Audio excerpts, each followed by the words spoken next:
Why, hello, everybody. Happy Sunday. Welcome to Dishin Days, where we're serving up a full dish of this week's episodes of NBC's #1 award-winning hit soap opera, Days of Our Lives.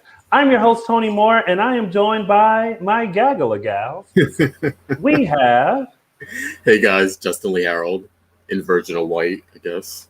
Virginal White, please. I was waiting for it.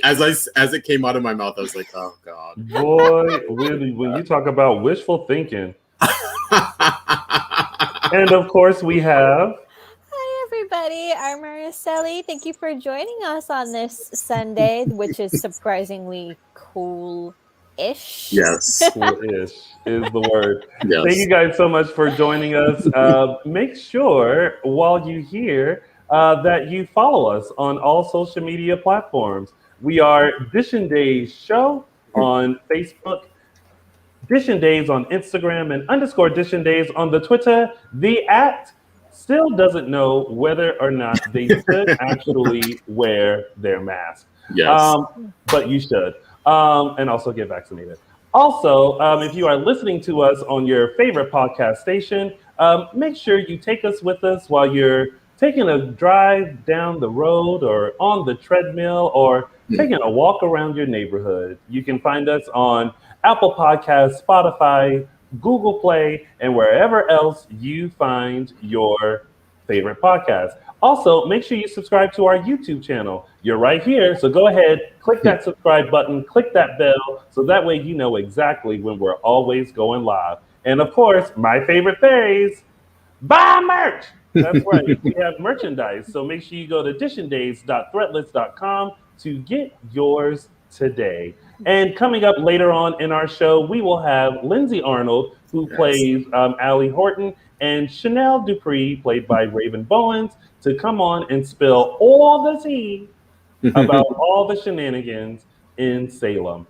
Also, our very own Michael Mattis is out again this week, but he will be back once Tokyo Olympics are over. So shout out to Michael Mattis.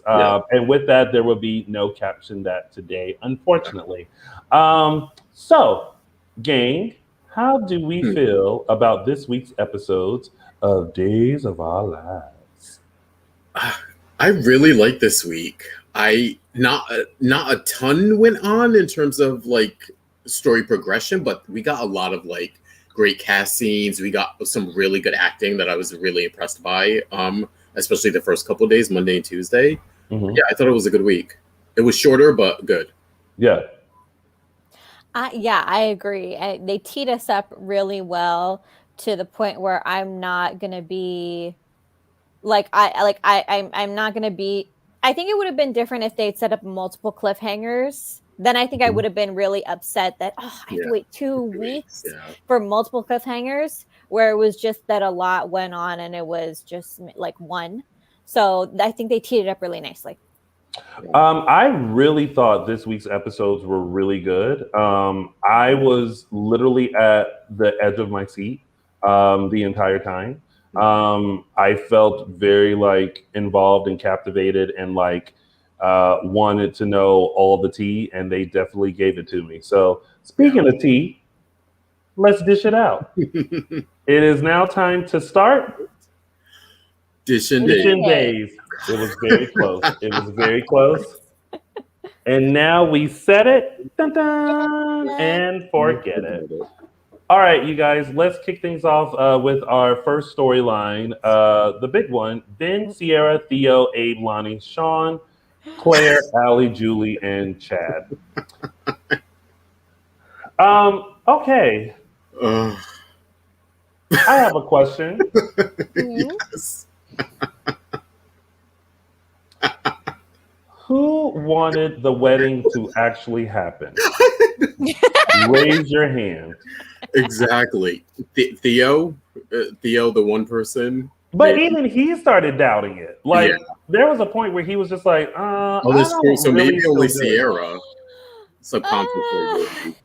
She was very adamant. I will say this for the very first time, and I love Victoria Konefeld. I do.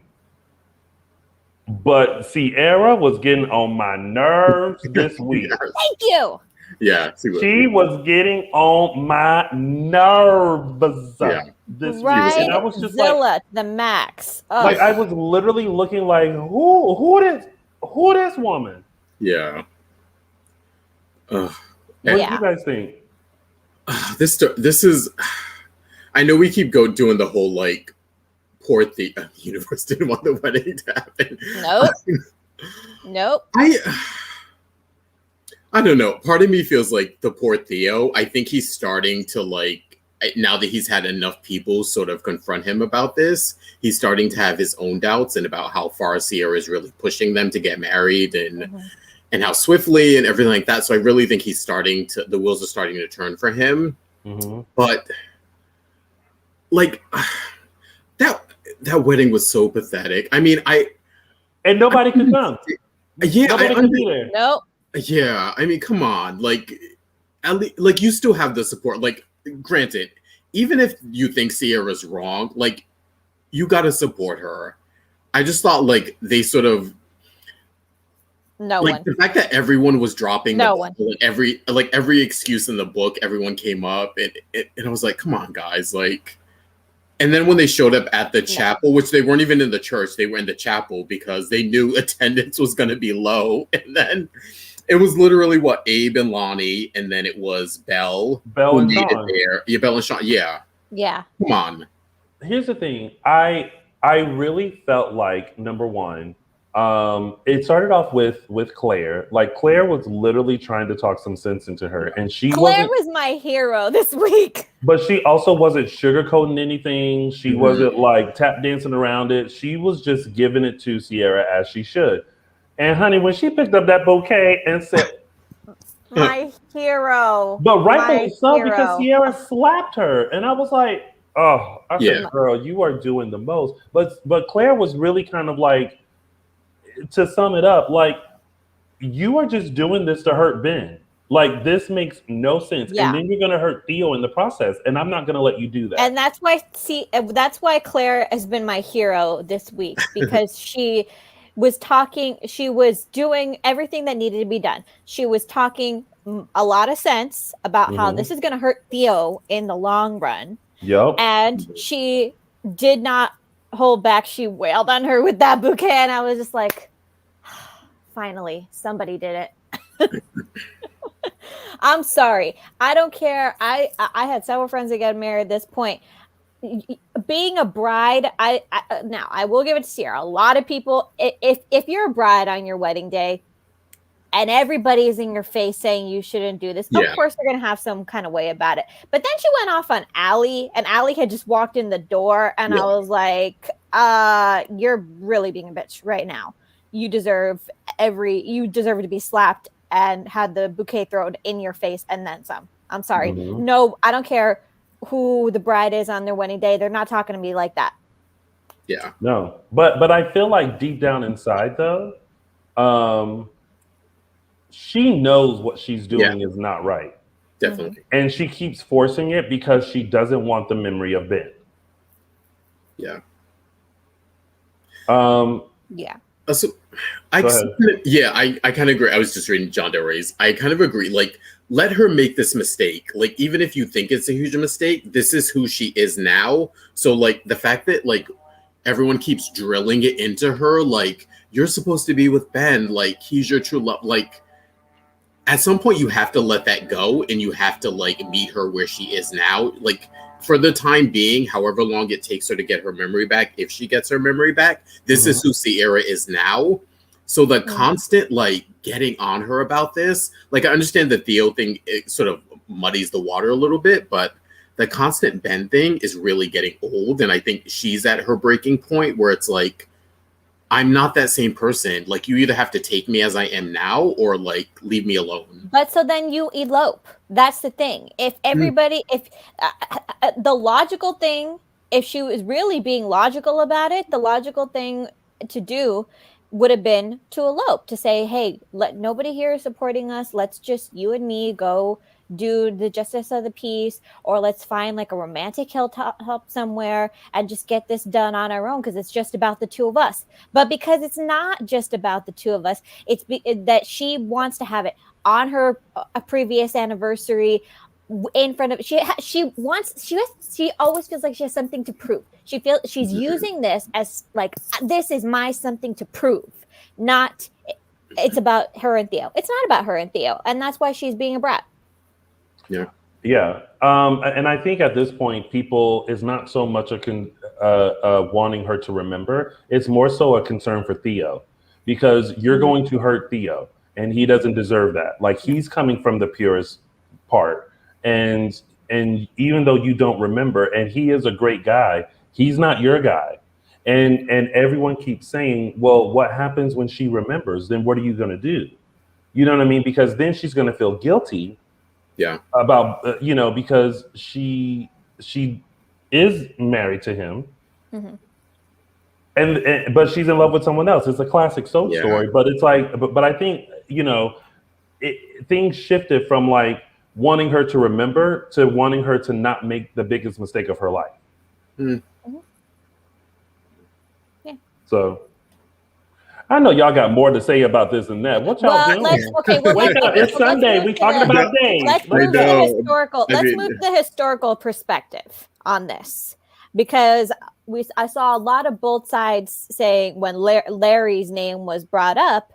Hello, history repeating itself right there. We're taking it back 30.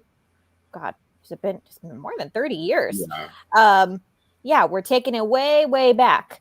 And I'm so glad that they brought that up because I know that a lot of people disagree. I know that's like we were saying, Ben is not Bo. Ben is not Bo. No, Ben is not Bo. But let's think back to that time and how Bo and Hope had this love that couldn't be denied. And again, same thing. Hope lost her memory. And guess what? We had to deal with over a year of Hope not remembering.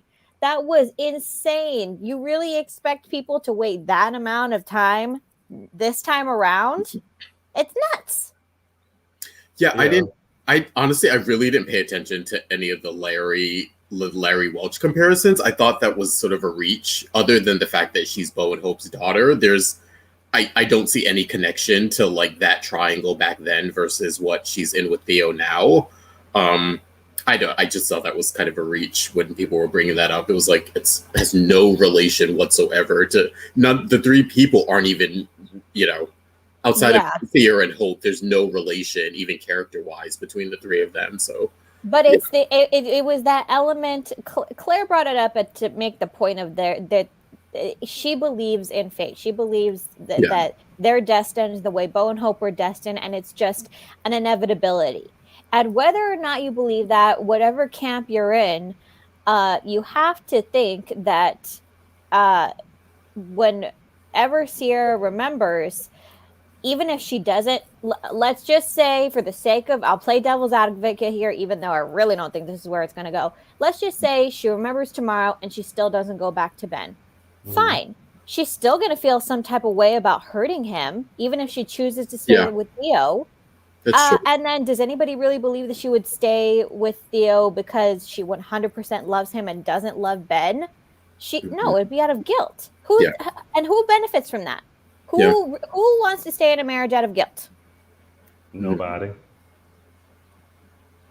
So I don't know. Are we down with Ben's methods? Do we think the ends justify the means, or do we think he needs to really relax in?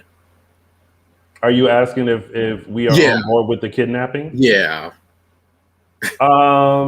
We as individuals do not advocate kidnapping, however, for the sake of the storyline. Not the whole warning. Disclaimer, Disclaimer, that's what I was looking for. Thank you, Justin. Yeah. It just seemed like push came to shove, and of course Claire would come up with this. I kind of love that Claire is advocating so hard for other people just because, again, think about Claire a few years ago.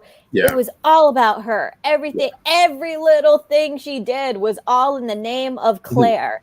And Claire is just like, it's like, I don't even think that Claire has a personal life, to be honest with you, not since Charlie, because all that Charlie fiasco, she was like, oh my God, I don't need this drama right now. Let me just put my energy into making someone else happy. And Claire is genuinely coming from that place. I really think, she's not being, yes, she's meddling. Yes, she is pushing too hard. Yes, she is now involved in a kidnapping.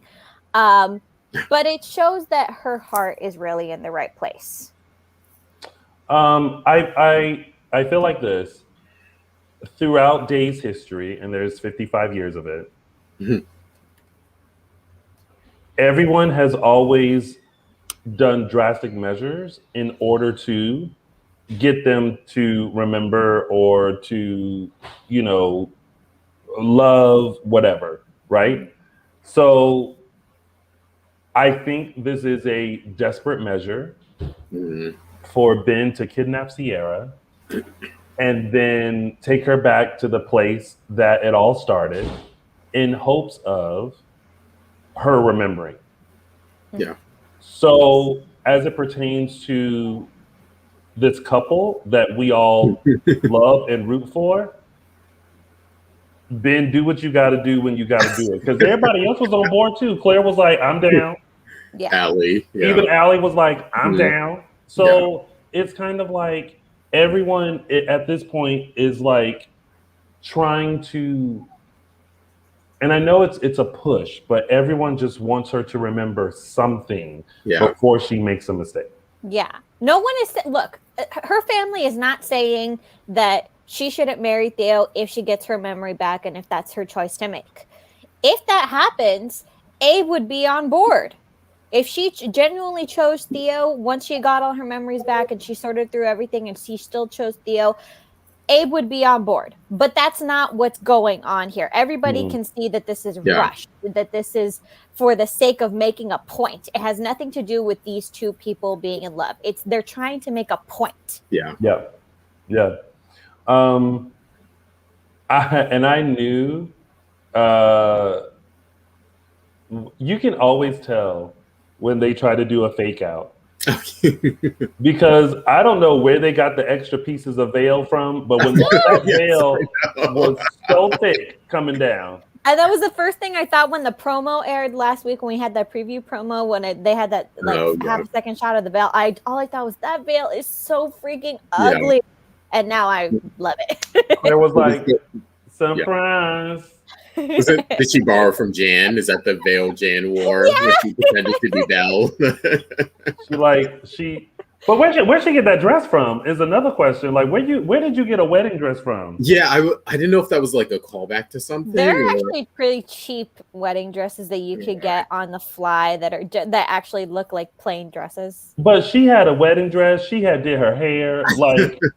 Yeah. Like Claire had a wedding dress. I wonder if or so. I don't know. Maybe I don't know. I mean, listen, Belle and Sean have tried to get married a couple of times, right? So she maybe just looked in the closet and said, "I got this," or she swung by somebody's house who had a wedding thing. So I don't know. I mean, I will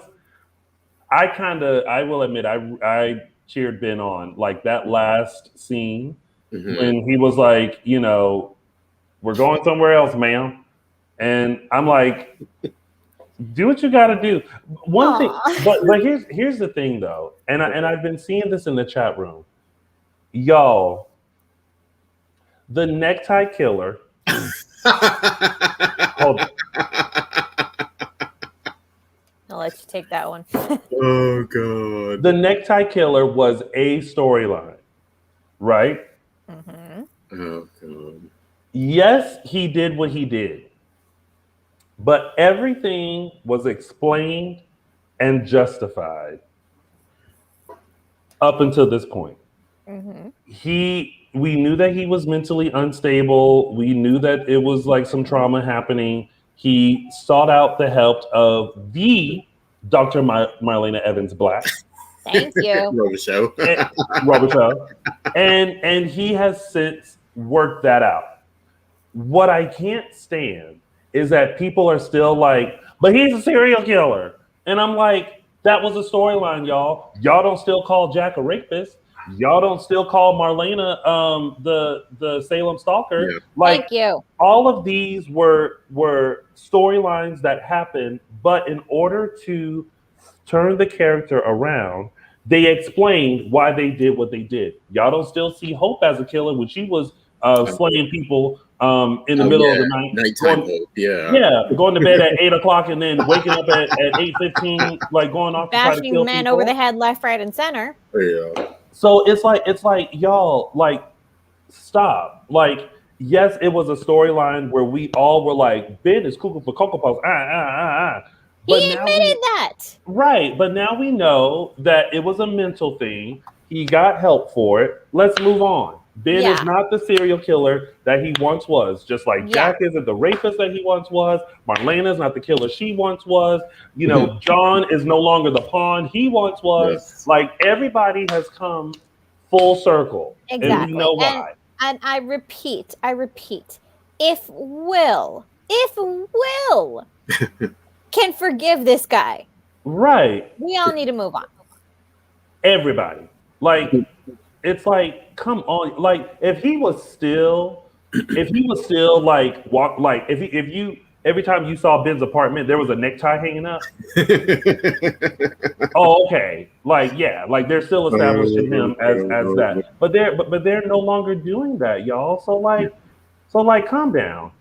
Oh, and Me World 2 said Steve is no longer Stephen O. Like, y'all, like, come on. Like that storyline established that character for that moment, but that is not how the character is now. Yeah. Oh, that's right. And Abby killed I just was Andre, thinking that. Thank you.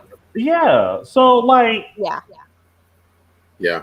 Some of y'all are just like the folks in Salem. Y'all forgive some people and then just condemn everybody else. Oh god. Oh, that's right. Stephen reminded that Hope killed Stefano. Yes, she did. That was not a fake out. She actually did do that. Now some of y'all now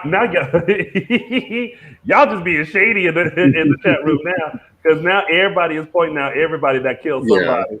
We wrote to say Eric killed Daniel, but is he justified too? Yeah. He wasn't justified in doing it. That was an accident. Yeah. But no one is reminding Eric. No one's reminding Eric every day. Hey, you killed Daniel. Yeah. You know what I mean? Nicole forgave him for that, and then married him. Right. So like, y'all are like literally in the comments. Look, everyone's let's go down memory lane. Everybody killed everybody. Right. Who does bring that one up? So no, that gets a lot of airplay with Julie. But yeah. So for that, I get the whole thing of like Ciara waking up and the last thing she remembers is Claire trying to burn her up, and that Ben was a killer because when they were in the cabin, she was very nervous because she was, but that's when everything grew. So I get where she is, but y'all is faint. Yeah, it makes sense for Ciara at this point to think. And again, I'll bring this up again. The other reason I want Ciara 1.0 back is because she keeps bringing up that Claire tried to kill her in the cabin. Again, we're bringing up Claire's history. Claire was also mentally unstable. She was cuckoo for Cocoa Puffs just as much. She was out of her mind. And now guess what? She's turned it around. She's going out of her way to try to make it up to Ciara, whether Ciara likes her or not, whether Ciara 2.0 thinks this is in her best interest. Claire is all about trying to fix things with Ciara. Yeah. I get what these comments. The comments are leave Doug alone. They are going in. 96-year-old Doug, leave him alone. They are going in. Yeah. Dylan Matthews, Doug could do no wrong. How dare you? But listen, I think at this point, what it is that people are trying to prevent Ciara from making a mistake. They're protecting Theo, and they are like even they had to fight through their own feelings about Ben to realize that Ciara truly loved Ben. Mm-hmm. Ironically, she's being just as stubborn now about not wanting him as she was about convincing everyone else to accept him. And for me, I'm gonna need forward motion with this storyline when we get back. Like, I need something to happen. I'm getting not bored with it, but I need something. Something's got to give. Yeah, it's but she wasn't resistant either. Like, she sat in the back, like, right. Let me show you how she was, honey. She was sitting in the back. She was probably because she said, "Oh, driver, the church is back that way." Ben. Now, if that was me, let me show you how this would have went. Right, I would have said, "Oh, you passed the church, honey. The church is back." Out. Tuck and roll. Yeah, it's out. Yeah, yes, it'd be the opening scene from that Steve Carell movie. Oh my God, Crazy Stupid Love. You guys remember? You seen that movie? Oh yeah, Steve Carell so badly wants to get out of the car, he rolls out of it while it's moving.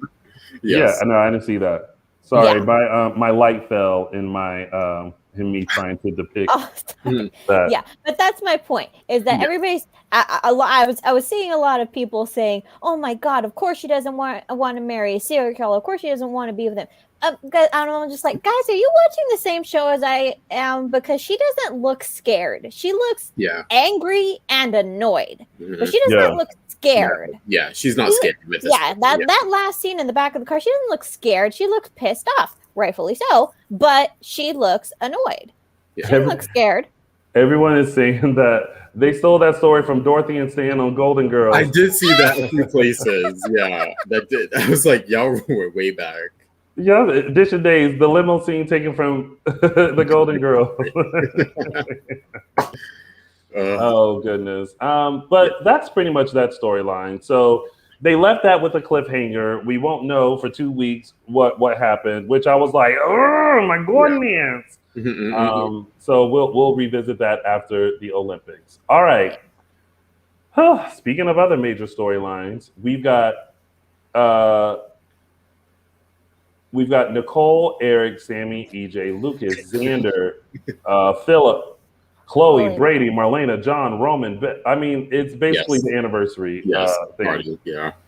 A lot of people in that room, a lot of opinions. I'm just trying to figure out, how did Sammy think that it was not going to be? I know. This is, Yeah.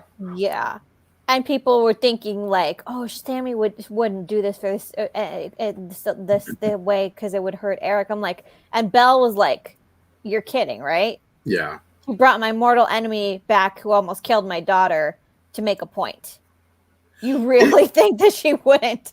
They're really sticking with this Sammy and Belle feud. Like I feel like every time it like simmers down, they've been ratcheting it back up the last few times No, because I mean, remember, it's not like things happened long ago. Yeah. Remember, Sammy just got back, and what did she do? She lied to Belle. Yeah. You know what I mean? Yes. So it's like Sammy keeps doing stuff. Yes, and Belle gave her multiple chances. She's just like, Sammy, just tell me the truth. Sammy, just tell me the truth. And Sammy wouldn't.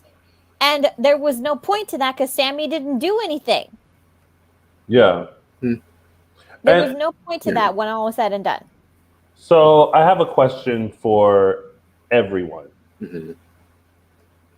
How many people think that once Xander came in and spilled the beans, that Eric overreacted? Oh, wait, what do you... Oh, I don't think... I think his immediate reaction in the pub was justified.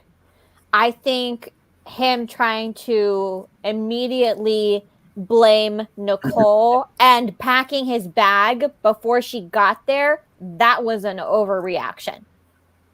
I think in true Eric form, he overreacted a little bit. And he was not listening to Nicole. I'm not necessarily justifying what she did. No, and neither is she. But it's like, and he did eventually, but you have to realize you got married a year ago. Yeah. And left her a year ago. Mm-hmm. And kept choosing the folks in Africa over her. Yeah. And this is where I always bump up against it, because she brought up just so many good points about how, you know, when he asked her if it was okay to leave, it wasn't really a conversation. Yeah. It was, they just got married. He shouldn't want to walk out the door right after they got married. Yeah. He should want to stay there. She shouldn't have had to talk him out of going or had to have spoken up. Exactly. You're a newlywed. You shouldn't want, though, your first instinct shouldn't want to be to walk out the door. And yet it was. It wasn't like he was in the military and he got called up and it wasn't his choice. He 100% had a choice. He chose to leave. And he chose repeatedly to stay away. And every time, again, it was like, how was she supposed to say, no, you're, oh no, honey, you're staying with all of these, poor people, you're in an impoverished country, and of course you need to stay there. How is she supposed to, again, she said it, how is she supposed to compete with that? Yeah. I thought she definitely opened his eyes to a lot of what he didn't, and I think honestly didn't realize he was doing, whether it was selfishness, whether it was his need to like do good, whether it was repenting for not being a priest anymore. Like, I feel like all of that was wrapped in there. But I do agree. The one point that I thought Eric had on her, and that I think keeps getting glossed over because of the Sami situation, that it was with Xander. Like, again, the one person that is like an enemy to their relationship and has been, that's the person she had the affair with. And I'm not saying his reaction wouldn't be the same if it was, say, Rafe or like random new character. But I think the fact that Xander is a really big sticking point that is sort of getting glossed over because we sort of like Xander now a little bit, or like the fact that, oh God, I just lost my thought. Yeah. But it was glossed over up until this week because he flat out asked her why. And she gave an explanation. She said, I felt sick. I hated you. I hated myself. I wanted to blow things up because that's what I'm good at. Mm-hmm. She, when we're in our worst places, we go to the de facto worst things. If you're a person who is like, constantly blaming yourself and you want to beat yourself up and you were raised to think that you're less than, she put herself in a position to feel less than because that's what she knows. That's her de facto setting. And so of course that she goes back to that. And so it wasn't glossed over this week. I think that conversation was very comprehensive. Yeah. It went over a lot, which was basically that you are, and she said it very, very well, where she said, you're at your best when you're elsewhere. Mm-hmm. And I'm at my best when I'm with you. And that's not the way that a marriage is supposed to work. Mm-hmm. Trevor just brought up, can we talk about the good friends of Brady and Chloe by still trying to like cover it up? I was like, listen, y'all, help your friend, honey. Help your friend. Because y'all know she didn't have ill intentions. Help your friend. And Brady and they really tried. Well, the funny thing is, Chloe really didn't know. Everything she said was 100% true. It was Brady, the one who was really lying for her. Like, Chloe was still sort of in the dark about it. No, but I think after their conversation, you think, okay, like she kind of got the hint. She was like, oh, this is true. And then she kind of jumped in to justify why she had to hire Xander. Yeah. That's right. She got Brady made that face or something, and she like clued in on it. That's right. Yeah, but I will say this. This is what I appreciate. Thank you, Greg Vaughn, for coming back to wrap up your storyline. Yes. Thank you. So that we didn't just have you keep you in so that way the show just didn't always keep you in Africa. The shade, Tony. The shade. And before I say this, I'm going to preface it with, I love Christian Alfonso. But going back to Ciara's wedding, and Sean being like, oh, there was a mechanical problem on the plane and the plane had to turn around and take her back. It's like, y'all, let's do something to just leave Hope out of Salem for as long as you need her to. Yeah. I no longer want to hear of a mechanical problem, a plane delay, a flight cancellation. I literally just want her to pop up on a Zoom or a FaceTime and go, hey, baby, like I am in London and I'm enjoying myself. Here's the number for you to reach me. I'm doing okay. I just need a moment out of Salem. Yeah. You don't have to go back in and out. You can just pop up. They just did that on Young and the Restless where the character was on maternity leave. They stretched out her time by just having her on Zoom.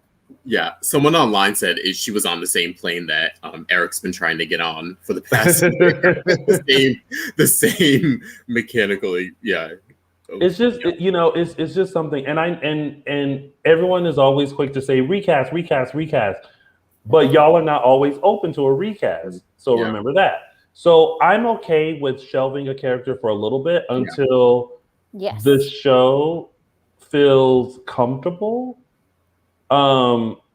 with a recast to ease us into it. Yeah. And we just had this conversation last week with Dan. Yeah. Where it was like we found out like how long have they been trying to bring EJ back? They've actually been trying for a good long while, as we found out, but it was just never. And they still not happy. Yes, it was never the right time. And now we have a full recast who is doing a good job, and some people are not happy. So, Yeah. Someone said they need to stop referencing Hope right now. Well, here's the thing: they're doing it right. Because when weddings happen, when big events happen, we all say, well, what about? Or like, what about it? How they didn't call this person? And me. And so they have to, because in real life, there has to be some explanation as to why someone isn't there.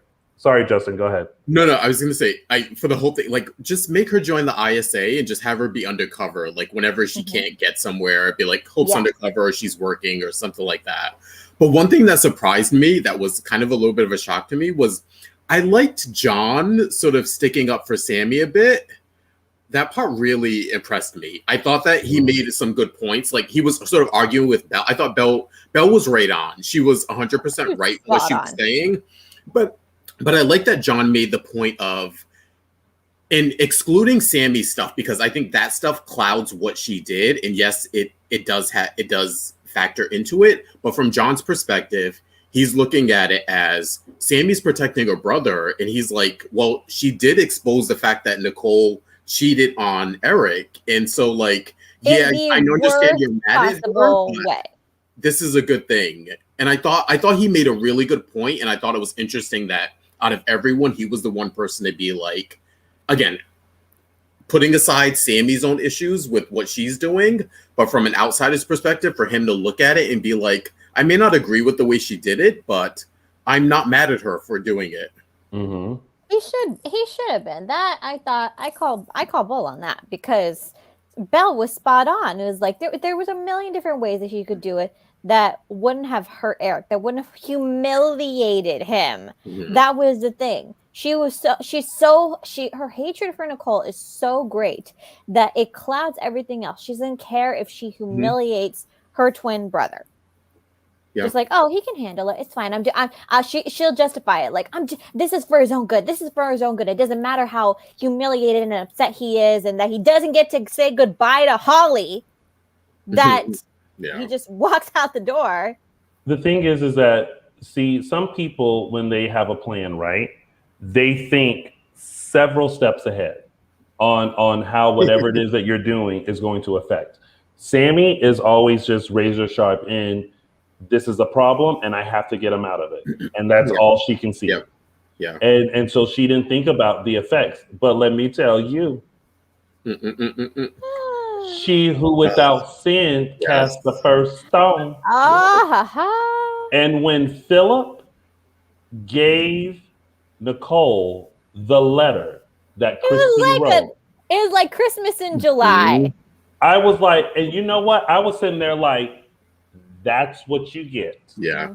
I was very happy for Nicole to go into the office, and even EJ being like trying to like talk to her and being like, "Oh, that's for you to blame. You're the one that did it." And she was just like, "You know what? I didn't know that I was going to enjoy this as much as I am." And it was like, boom, in your face. It looked amazing. Yeah. Oh yes, but then and that poor burnt letter. I still don't see how they're able to read the whole letter. She read it perfect. I was like, when she was reading it, I was like, shouldn't there be some hiccups here where it's burnt and like she would say like, oh, look, I'm trying to like. I thought that part was funny. Like I'm like the whole letter's still intact, even though we can clearly see like the end of the sentences should be burnt off a little. But I was like, okay, whatever, just go with it. Whatever. Yeah. It needed to happen. And this is a weird thing to say, but I can't remember Philip ever being so nice to Nicole. Yeah. Or them having that look at it, he was like, I brought you a present. Kind of a thing. Yeah. I liked Philip in this. I liked his motivation with helping Lucas. I liked it that he was honest, where he was like, the bonus is you sticking it to EJ too. Like, I want to help my brother. Like, you're the vessel. Here you go. I'm just the messenger. Enjoy, kind of a thing. I like that. Yeah. I like Philip in that. So. Yeah. So go ahead. No. I've been thinking about this lately, and part of me thinks, I know we've been getting on Sammy about like, you know, you're stirring the pot here. You're dangling like meat in front of the bear, kind of a thing here. Part of me subconsciously thinks in the situation with Ciara, part of me thinks Sammy does want to get caught, or maybe this is her out of her marriage. As much as she's fighting to be with EJ, we know that she's not all in it like she wants to be. A lot of it is she just, she's gone this way. She's gone this long with EJ. It's like, let's keep going. I finally sort of maybe have him back the way I wanted him the last few years. But I think we see it. And we see it when Lucas confessed how he felt to her and she was torn apart. So part of me thinks like it may be subconsciously even that she's waiting for something to get her out of this marriage to EJ. And if Nicole can blow that up, then it doesn't necessarily come from her. It's coming from an outside force. And not that she's banking on that or that she wants that, but I think subconsciously she might be looking to get out. I think what it is that it's familiarity and it's the comfort zone of just being with EJ, and her heart is now telling her something else. Yeah. Side note, though, I will like to point out that me and Freeman Griffin, who, we've had our moments, but we're good. After seeing Dan on Dishin Days last week, I do wish they would change his look to his real life look. The inauthentic slick look doesn't work for me personally. Don't work for me either, honey. But if you watch that interview, he's gonna get rough very soon. So, yeah, I just feel like this. I feel like Sammy's heart has changed, and she didn't realize it did. I think she's gone through so much with EJ that she may not want to admit that she's fallen out of love with EJ because of all that they've been through and how EJ has made her feel. And I think that she just doesn't want to admit that. So, but right now, even though Sammy is my favorite character on the show, I feel very happy that she's about to be exposed. Yep. So, and that's on her. Yep. And that's it with that storyline, right? We covered everything. Yeah. EJ now knows, and it left on a cliffhanger because he walked in and said, "Oh, I couldn't wait to get home to my loving, faithful wife," and she was just like, So do we think he's going to torture her from now? Like, this is his revenge. This is the EJ I don't revenge. know. He's gonna bide his time. I think he's gonna. We're gonna get back original EJ where he's gonna bide his time and really just kind of not twist the knife, but he's gonna see. Because the other thing is, he made a call to try to confirm with Kristen. So it seems like I don't think he got that call in time. Because he's waiting for her new number. So I think he's waiting. He's biding his time. He's trying to see how much information he can get before he drops before he decides what to do. Because he could decide to twist a knife. He could decide to just drop her. But it seems like he's biding his time. He's going to wait for final confirmation from Kristen and get all the details, get all his ducks in a row before he makes a move. I think we are about to see a classic EJ Sammy drag out fight. Yes. I think that's what we're about to see. And I will say this. There was a moment this week where I was like, Dan is EJ. And I can't remember what that moment was, but he reacted to something just as EJ would. And I was like, he got it. So for all those naysayers who are like, I really don't think Scott, embrace Dan because he is really he's doing a good doing job. a great job as EJ. So he's a really good actor, all right, moving on. Let's see. Just trying to see really quick if there are any other comments. Let's see. Tim says, I see EJ and Nicole working together soon. Oh, EJ. Freeman Griffin's like, let the fireworks begin. Man Lover says, my money is on Sammy. And then Megan says, with all the sleeping around EJ is done, or everyone on the show for that matter, should anyone really talk? Nope. And that's the point that Sammy still doesn't get. Nope. Because let's not forget EJ and Abigail. Yep. It's been fun for them to conveniently forget that since Abby's been out of town. All right. So now let's go to the Paulina Sorry tour. I know, right? So Paulina, Julie, Abe, Theo, Lonnie, and Chanel and Allie. First of all, before we get into the deep stuff, Chanel was hilarious. When she was asleep on the couch. Yes. And as soon as EJ came out, I was like, has he not learned? Eli, you mean? Yeah. Who did I say? EJ. I'm sorry. As soon as Eli came out with just a towel, I was like, has he not learned? But when he said, she's seen it already anyway, I was like, touche. And Lonnie was like, no, she doesn't need to see it again. No. And Chanel said, it's all right. I'm prepared. I love it. Love her. I love her. She's learning. Yeah. She's like, I ain't got time for that. But okay, so good news in Salem. Good news. No price tag. So the square is going to stay the same. Supposedly. We'll see. So Paulina's back to her fake plan that she sold them on. She's going back to that now as what she wants to do moving forward. Okay. Was this just to stir up conflict for the character to like give her something to do? Like it kind of taking off, and then it sort of petered, and now it's like. Oh, I still think that we're gonna.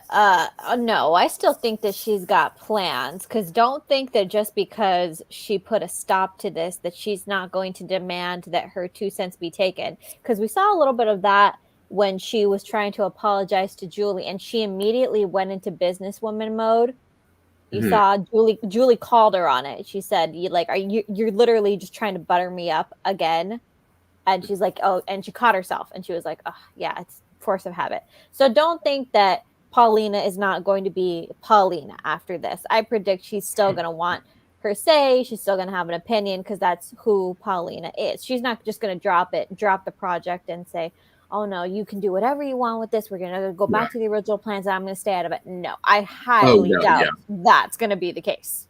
I'm just thinking, what I'm saying is, I think we're done with scheming Paulina, I guess, which wasn't really even a thing, but kind of a thing. You know what I think actually is going to happen? I think we're going to get the opposite. I think Paulina might end up being so apologetic that she becomes like, she wants to be like in it, in your face, especially when it comes to Chanel. She's going to want to say, oh, my daughter's going to be a businesswoman. I'm going to guide her and this, and this, and this. And Chanel's not going to have any of it. Mm-hmm. Well, she's just happy that Sweet Bits, and so am I, that Sweet Bits is coming back. Yay, donuts! Yeah. I'm definitely excited about that too. But I do feel like Paulina is being honest and sincere, because there was that scene where she walked into Horton Town Square and she realized that, you know, these are her great niece and nephew. Yeah. Thank you. Like their legacy and like Eli's family. And you know, that affects Lonnie. So like, but I do think up until this point, she's being honest. She was ruthless, but she's being honest in the fact that, like, you know, it was too late. I don't think there was anything that she could do. Maybe she still thought that people would be behind it. But when everything sort of blew up, I think she really realized the backlash. And so she was just kind of like, Abe's right. I can still fix this. And she did. So, I mean, I still kind of hope we get like a brand new looking Horton Town Square out of it. Oh, yeah, I think so. Yeah, we're due for a revamp. Yeah. So, I don't know. I mean, but let me tell you, Theo, Lonnie, Abe, were just not having it at first when she walked in. Yeah. So. Yeah. Well, we'll see how that goes. But I'm happy for the donuts. Yeah. Bikini season is gonna be ending, and we're gonna get back to eating what we want to eat. And I totally forgot that when Paulina and Julie first met each other, that she did refer to her as this old white lady. I totally forgot about that. Yep. But you know. Yeah. It's funny because I don't know. I see some sort of team up with them. I think Julie will forgive. I think that whatever the new town square will look like will be pleasing to everybody. I think all will be forgiven regarding Paulina. I don't know what we have in store for her character. Is it going to be the forgiveness and the acceptance of everybody? Is it going to be her back on with Abe? Are we going to get some other drama with her, maybe from her past or something? I don't know, but I don't know. I could see her and Julie teaming up on something. They're so alike. It's so, you know, when you have those two characters that you say to yourself, like, if you two can just get over your stuff, like, you may actually be really good. Yeah. And side note, can we talk about what the hell Doug is thinking playing racquetball? He does it every day. What? He does it every day. Don't you? Okay. Ageism Doug into only age-appropriate activities. He is allowed. He is young and spriteful. I'm not saying he's not spriteful. The man knows how to dance anyone else out of a room. But racquetball? It's his choice. Any excuse will do, I guess. You know what that does for your knees? Oh. I mean, listen, I worked out and something like snapped my back or something. So listen. World, he's not 95, he's 92. They should have they should have been like he went to visit Hope or something. Or I mean something. Yeah. Yeah. I feel like he's older than 92. I think the last count, I think we saw he was 91, 92. I think so. Yeah. He's in his 90s for sure. Yes. And he does dance everybody else out of a room. The man is very spriteful. He can man, he can twirl me around anytime. I would be just like, oh my, man, look at this classy man. Look at this classy twirl. man. But like no racquetball. Nope. Yeah. Nope. I'm young myself, and I'm not trying to have any of that. Tim Rowell. Nope. He said they should have said had him say he was at the Senior Olympics. Great tie-in for NBC. They could have. That would have been a fantastic tie-in. That would have been fantastic. Oh my God. They totally. God. Leave Doug alone. That's what the promo should have been. Instead of this like hour-long thing, you guys saw that hour-long thing with the Jonas Brothers where they were attempting to be Olympic athletes, and I was like, no, they should have done it with the Days cast. Let Doug Williams show him how it's done. Yeah. All right. Well, that was the week of Days. And before we move on to our segment, because what the show did beautifully this week was like literally take us through all of the storylines before and leaving us with a few cliffhangers. I do want to say I was very grateful for Monday for them just allowing it just to be Eric and Nicole. Yeah. Like the whole episode was just them. There was no interjections of anyone else. And I appreciated that because I felt like all of my focus was on them. Yeah. But before we go into our favorite part of the show, which are our segments, we just want to quickly remind you guys to follow us on all social media platforms. We are Dishin Days Show on Facebook, Dishin Days on Instagram, and _Dishin Days on Twitter. And also, please be sure to subscribe to our YouTube channel. If you're on it right now, go ahead, click that subscribe button, hit that bell, so that way you're always notified when a new video is posted.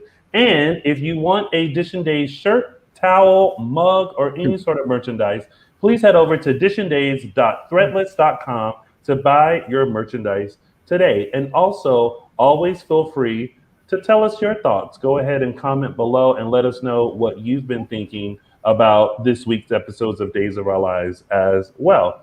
And now we get to the fun part.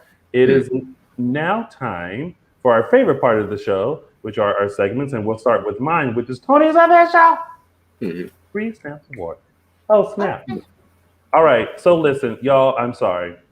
I had to give it to Nicole. Yes.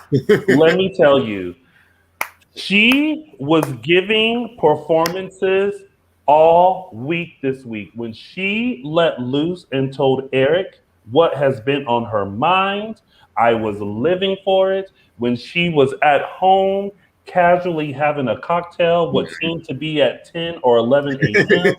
Right. And she received the pertinent information that she needed from Philip, and she sashayed over to Demira Enterprises to give it to EJ. I felt like all this week I was snapping for Nicole. So, Ari Zucker, Nicole, Brady, you get Tony's official 3 Snaps Award. Oh, snap. And now it's time for Those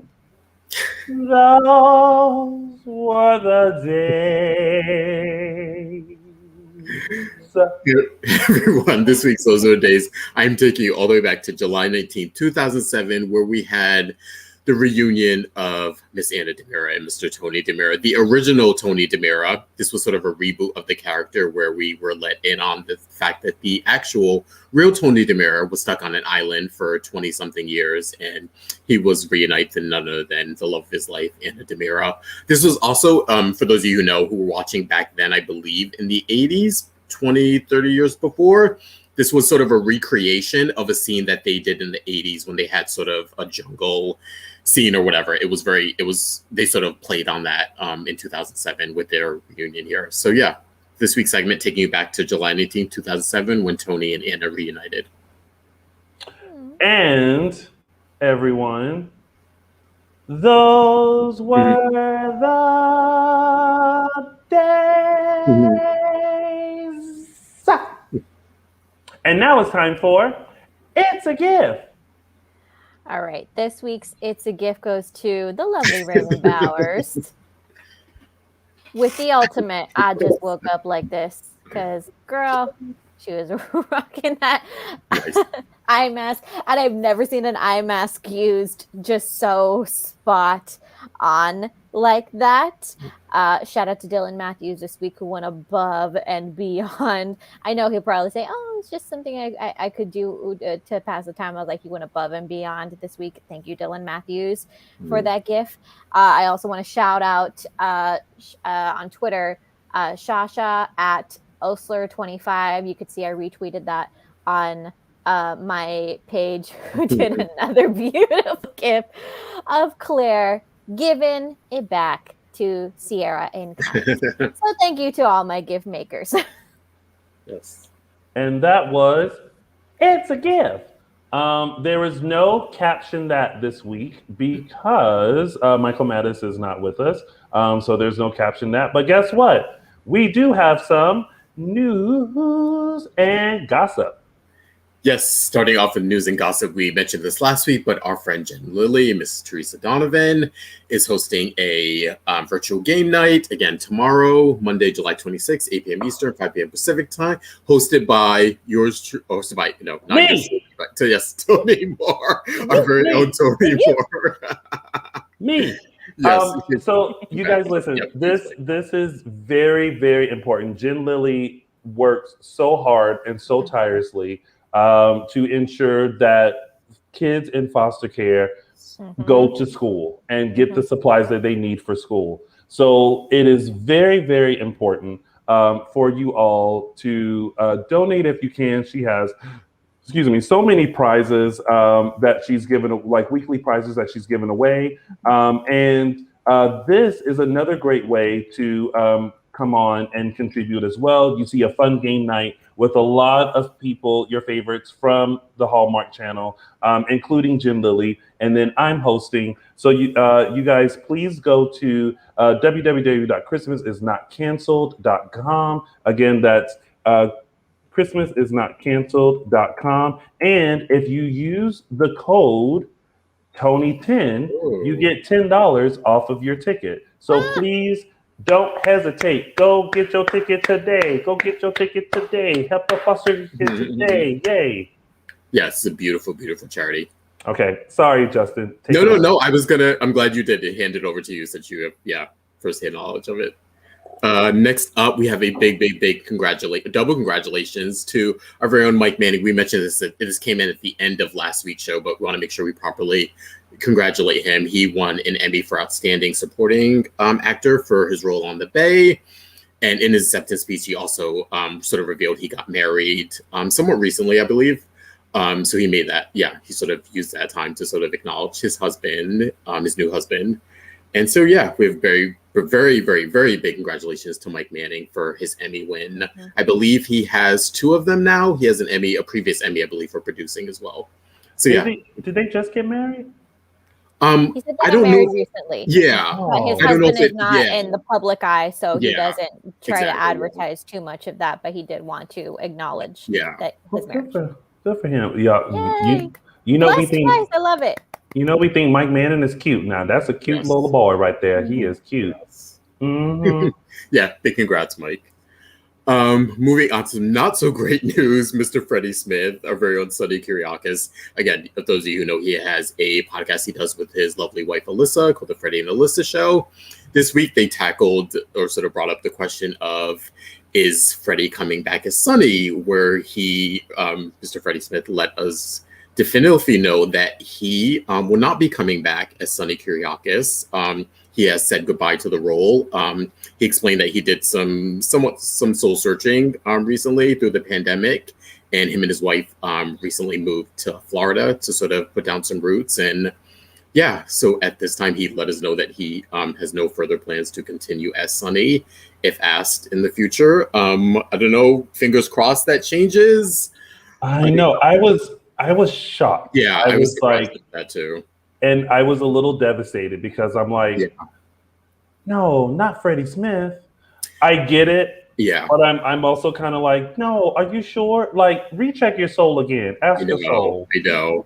And he did mention that one of the reasons why he did want to bring it up, and he said that there aren't any plans, as far as he knows, for Sunny to come back recently, but he did want to bring it up because that's probably the number one question people always ask him, or Days fans always ask him. So he kind of wanted to address it and sort of put it to rest, at least for now. But again, like we've always said, this pandemic has done a number on a lot of us. And a lot of it people changes are the moving. way we look at things, and who knows, again, like we always say, who knows what's going to happen 5 years down the line? Never say never. Down the line. Exactly. Yeah. So, look, he in from my perspective, he said this because people are asking, like, when are you going to come back? Like, he's going to come back next week, next year.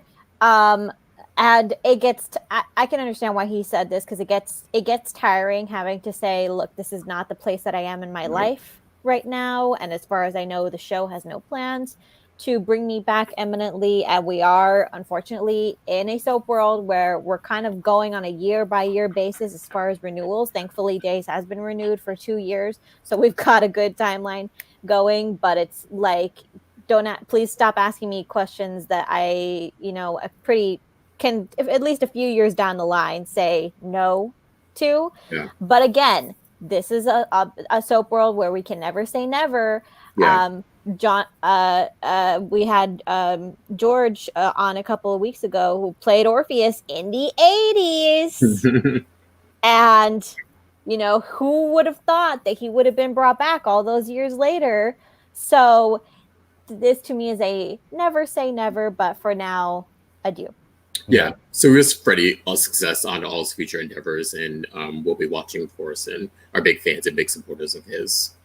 Yes. So, yeah, moving on to Miss Lisa Rinna, one of our favorites, the original Billy Reed.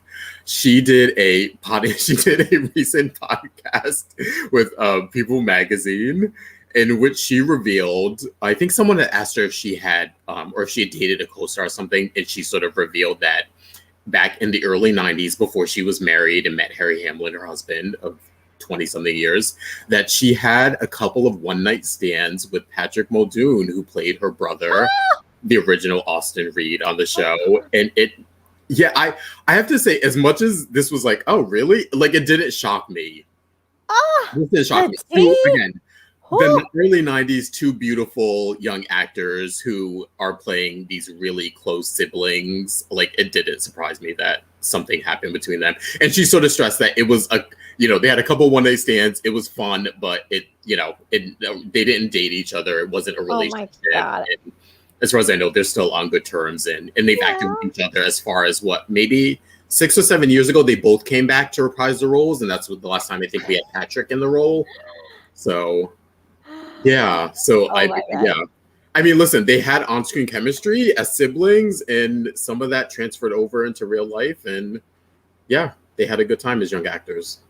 There you go. All right. And moving, yes. It's going to take me a while to... Yeah, I'm having Beverly Hills 90210 flashbacks. It's going to take me a while to... It's a little dry, but that reference. Okay, I can totally see that. Moving on to our very own Dishin Days fan event that we are teaming up with Spectrum Celebrity Events. We have some new additions. Again, the event is March 5th through 6th, 2022. Some new additions include Eric Motzoff, Stacey Hyduke, and Billy Flynn, with hopefully many more to come. Fingers crossed. We will let you know as things develop. And you can sign up for the email chain at Spectrum Celebrity Events to stay abreast of all the new developments. Yes. There are also some virtuals that are happening with Spectrum Celebrity Events as well. So be on the lookout for that. Make sure you go to spectrumcelebrityevents.com. Yes. For all of that. All right. And listen, for those fans who are like, oh, I really wish I could go. It's in March. Yes. It is July. You can plan. You can plan. You have enough time to plan. Or set aside, $25 a day or a week or something to save up for a plane ticket and all that kind of stuff. You have plenty of time. Yes. All right. So we are going to give you guys a sneak peek at what's happening when Days comes back from the Olympics. And then we're going to bring on Lindsay and Raven to spill the tea on all the shenanigans that have been happening in Salem. Because I know y'all got some burning questions. We do too. Yeah. Yay! But we about to have a good time. But first, I sound like Julie Chen when I said that. But first, here's a sneak peek of what's to come after the Olympics on Days of Our Lives. Days of Our Lives will be back after the Olympics. Until then, enjoy the hurdles, gymnastics, diving, surfing, fencing, wrestling, shooting, baseball, boxing, and shot put. Days returns Monday, August 9th on NBC. Well, they didn't really give us nothing. They just that was like I was going to say, I thought that I had missed something. I didn't. I thought I was going to get something. But this proves my point that Days cast could have done a whole Olympics promo. That proved my point right there. Yeah, this is very true. All right, y'all. Without further ado, let's welcome our guests. We're excited. Y'all know them as Allie Horton and Chanel Dupree. Please help me welcome Lindsay Arnold and the newest addition to Salem, Miss Raven Bowens. Hey! Oh my God! This is so much fun. How are you guys? I'm good. How are you? Doing good. Oh my gosh. Well, Lindsay, we've had you on the show many a time. So welcome. As always, thank you for always coming in and willing to spill the tea. Raven, welcome to Salem, honey. Thank you. Now listen, I don't know what is in Salem to where you can take a walk from the Horton Town Square to Allie's house and become a completely different person. But listen, we were here for it. We were like, now hold up. Right. We were like, now hold up. Now we had just saw Chanel in the Horton Town Square, but the door opened. We was like, who this woman? we did a Aunt Viv on you. Yes. You did. You totally did. Well, it's so good to have you in the role as Chanel, and you are doing an amazing job. We praised you the second the door opened because we were like, oh, poor Raven, she has to come in crying and feeling bad, and I'm like, well, you go, girl. You said, listen, I'm here to collect a coin, so we gonna get this. We gonna get this going. How has it been for you since you started on the show? It's been great. It started out really, really crazy because everything was as you guys know, I came in the middle of a major storyline that was already happening. So it was really, really crazy at the beginning. And now it's kind of I feel like, okay, I'm starting to get my footing now. But you know how soaps are. As soon as you think that you're getting your footing, everything changes on you. So, yeah. But yeah, it's really cool. It's very much a family there and a community. And I love being there. Yeah. Raven. Go ahead, Justin. We've heard from other actors who have come in to replace another actor or take over a role that the progression to learn the history can be a little slow in terms of what they dole out to you or what they send you tapes or books. In your case, because you were literally smack dab in the middle of a storyline, was there any extra special meetings to get you caught up on who everyone was or the relationships, or was it just kind of tossed you out there? And it was pretty much, I was thrown to the wolves. Wow. No one really told me anything except a character breakdown. And then I think the day that I found out that I was going to be taking over the role was the day that the previous Chanel's storyline started airing.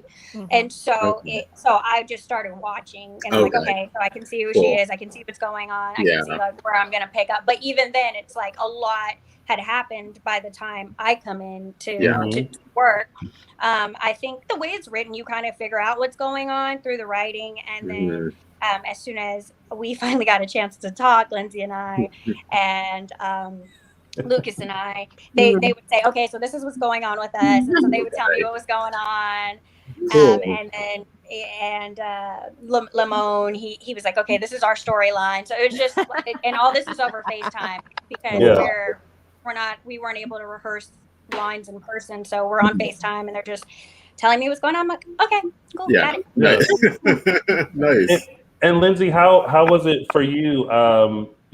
Having Precious as Chanel, and then the transition with Raven. Like, how has that transition been Honestly, for you? I feel really lucky, but it was pretty seamless. I think me and Raven have pretty natural chemistry, and it's so funny because her first scenes were her sobbing scenes, and then we had our first kissing scene. So I was like, we had a big day for Raven on her first day. It was so funny because literally we were rehearsing the scene. She opens the door, we finish rehearsal, and then I go, hi, I'm Lindsay, nice to meet you. And she goes, hi, I'm Raven, nice to meet you. So we met the first day, right before we started taping those first scenes we ever had together. We had never met before. I didn't even know what Raven looked like. So it was so funny. We finished the rehearsal, and I'm like, I introduced myself. She introduces herself. She just been like crying on me. I was like, so nice to meet you, by the way. And then Albert, the producer, is laughing. He's like, wait, have you guys not met? I was like, no. Dark about everything. So it was so funny. But luckily, we had really great chemistry from the start, I think. Raven's such a professional, so it's like and the first day you were so good, so I was like, oh, this is going to be great. Yeah. Obviously, I loved Precious. I loved working with her, but the transition luckily has been really seamless, and I feel really grateful for that because it was kind of just good chemistry to good chemistry, and it's just been easy, which has been really, really lucky. Wow. Well, let's talk about the storyline. Yes. That has been. Hold on, let me. Listen, I feel like I need some tea to sip. Right. Because listen, the first time that Allie and Chanel kissed, we were like, oh, okay. Cute. But now I think we're like, oh, okay. Now what is really going on? What has been y'all's take on the direction of the storyline? Because I will tell you this. A lot of people are here for like a throuple between Allie, Trip, and Chanel. Mm-hmm. Like everyone has been like, ooh, they're gonna explore like a polyamorous relationship. We're down, we're here for it. Some people are like, oh, this will be great to have like this sort of love triangle. Right. Like, we want to hear y'all's take. What do y'all think of this direction of this storyline? Because either way, we here for it. Yes. Okay, my personal take is, it's it's been interesting. Yes. I think, it is pretty modern. I think it's pretty reflective of a lot of relationships, and it's a very modern and honest take on sexuality today, right? Like, a lot of people do not mess with labels. A lot of people don't put a label on themselves when it comes to their sexuality because it's not freeing, and in fact it's actually pretty, it makes you feel trapped instead. So I think in that sense I was really excited about the storyline because I was like, hell yeah, like a lot of young people, a lot of people I know do not put labels on their sexuality, and I think that's amazing, and I don't think we should have labels unless they make you feel safe or they make you feel part of something, right? So for me, I was like, that's awesome. I think it's been interesting seeing kind of people wanting like a throuple because I'm like, it was so funny. It was a scene with me, Chanel and Trip, and they had in like Nicole's apartment a sign that said "Party of 3," and I was like, but you couldn't. I don't think you could see it. It was like just for us to see, and I was like, what? Who put this here? I was like, yes. Which one of you put this here? Are you trying to be funny? So it's but I mean, listen, I think it's cool. I think it's something that hasn't been done before. I'm not sure if there's ever been kind of this representation of sexuality on any soap at all. And so I love that we've gotten to tell this story. And like, again, I think sometimes you can have feelings for people and you're not sure where they fall. You're not sure what it is. And so it's been interesting to see Allie kind of figure that out. Whereas I feel like Chanel's a little bit more sure of herself. Allie is our messy queen, so she's a little bit more messy. She's like, yeah, I have a boyfriend, but let me see if I like this girl. So it's been interesting to kind of figure that out, but I really appreciate Days trying to do something where they touch on sexuality being fluid rather than being this rigid traditional thing. I think it's really cool, and I really like being a part of it. So Yeah. And what about you, Raven? Because listen, you drove in. Well, you walked over in the Salem over to the apartment. How has it been for you, like coming in and like and you were watching things like as it was going on, but like now to be in it, like what are your thoughts on the direction of the storyline? Well, I knew when I took the role, I knew that where it was. They didn't tell me where it was going, so I still don't we don't know what's gonna happen. Oh yeah, y'all ain't gonna know. No one ever knows Like, anything. okay, Yeah. but yeah. But they did let me know that they were going to be like living in this, that we were going to be living in this territory and everything, and they wanted to make sure that I was comfortable with that and everything. And then they when I had a meeting with Albert, the executive producer, he told me that Chanel is supposed to be very much right now, and when they were creating the character of Chanel, they wanted her to embody pop culture. And what is pop culture? Like, what does it look like to be a young hip person, in your 20s, whatever, living life? And there is so much fluidity there. That is a thing that I feel like hasn't, maybe it existed maybe in the 60s, but I feel like now more so than ever that fluidity with gender and sexuality and all that is so prevalent that I love that it is on daytime TV, because daytime TV has a lot of people who should see this, because it's an awareness that everybody should have. We're all living in time right now, so everybody needs to know what's going on and accept people for who they are. And that's what I love about Chanel, is that she doesn't allow anything to confine her. There's this free spirit nature that she has, and she just goes where she goes. It's not I was watching you guys last week, and you guys were saying how there was so much honesty in our relationship. And that's the thing. It's just people doing what they genuinely just feel, and they're just going with their feelings, and they're not scheming, they're not plotting. It's not like, some people sometimes use sexuality as a weapon, and we're not doing that here. It's just literally like, it's innocent. There's an innocence to it. And I love that too, because I feel like when you're dealing with something like this in a territory where it's never been dealt with, as Lindsay said, that there's a sensitivity that should be had.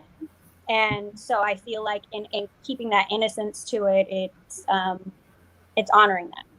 And that's the first thing that we appreciated about this situation, was that there was so much honesty. Like Allie, like going to Trip and just being like, listen, we kissed, this is how I felt, and even Chanel being honest with Allie about her feelings. Because typically in soaps, and especially in Salem, y'all saw this week, like, there were balls dropping everywhere, like people out to get all these secrets getting exposed and everything like that. But in y'all's household, there ain't no skeletons in nobody, like everything is super open. And I appreciate that. And I always feel like, especially with Days, when it comes to these type of storylines, that you do have to be very careful with presenting them, because Days has always been a very conservative, soap opera. But it's filled with teachable moments. We had it with Sonny coming to Salem and, living his life as an authentic gay man, and then seeing Will come out and then seeing their story develop. And now I feel like we have another situation with you all to have this teachable moment, to kind of slowly integrate this in, and to let, viewers know that this isn't an uncommon thing. This is what people deal with. And I have to say that you guys are doing it amazingly, and just being able to go there and really be committed to it is like amazing. So y'all slaying it. Yes. You are.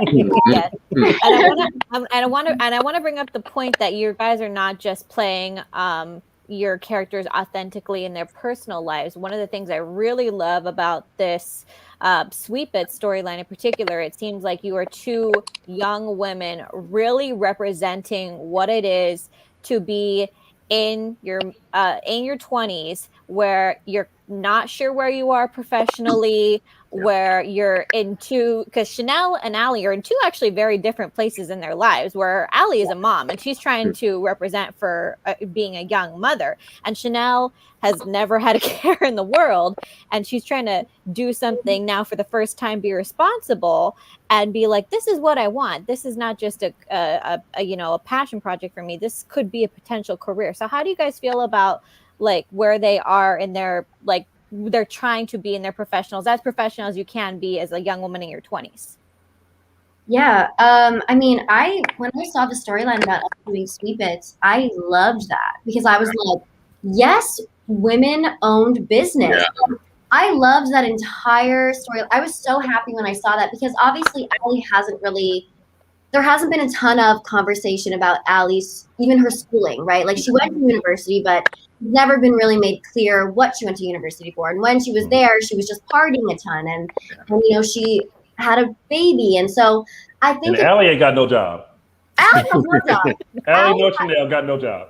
Honestly, I don't even know what Allie's doing half the time. I'm like, what's your schedule, babe? Like, what are we doing? But it's like, it's been really, really refreshing to see that both of these women are super passionate about proving themselves as not being just these like stupid party girls, right? Like, they're like, no, we are multifaceted. Like, I have a kid, yeah, but I'm going to work around that and it's not going to get in the way of me continuing a career. Like, I also really love that they have Trip being this super supportive character because, you know, we had that whole conversation about him going to medical school and me being like, well, I'm, you know, useless. He's like, no, you're not. You just need to figure out what you want to do. And again, I think that's super honest and super reflective. A lot of people go to college for 4 years and come out having no clue what they want to do still.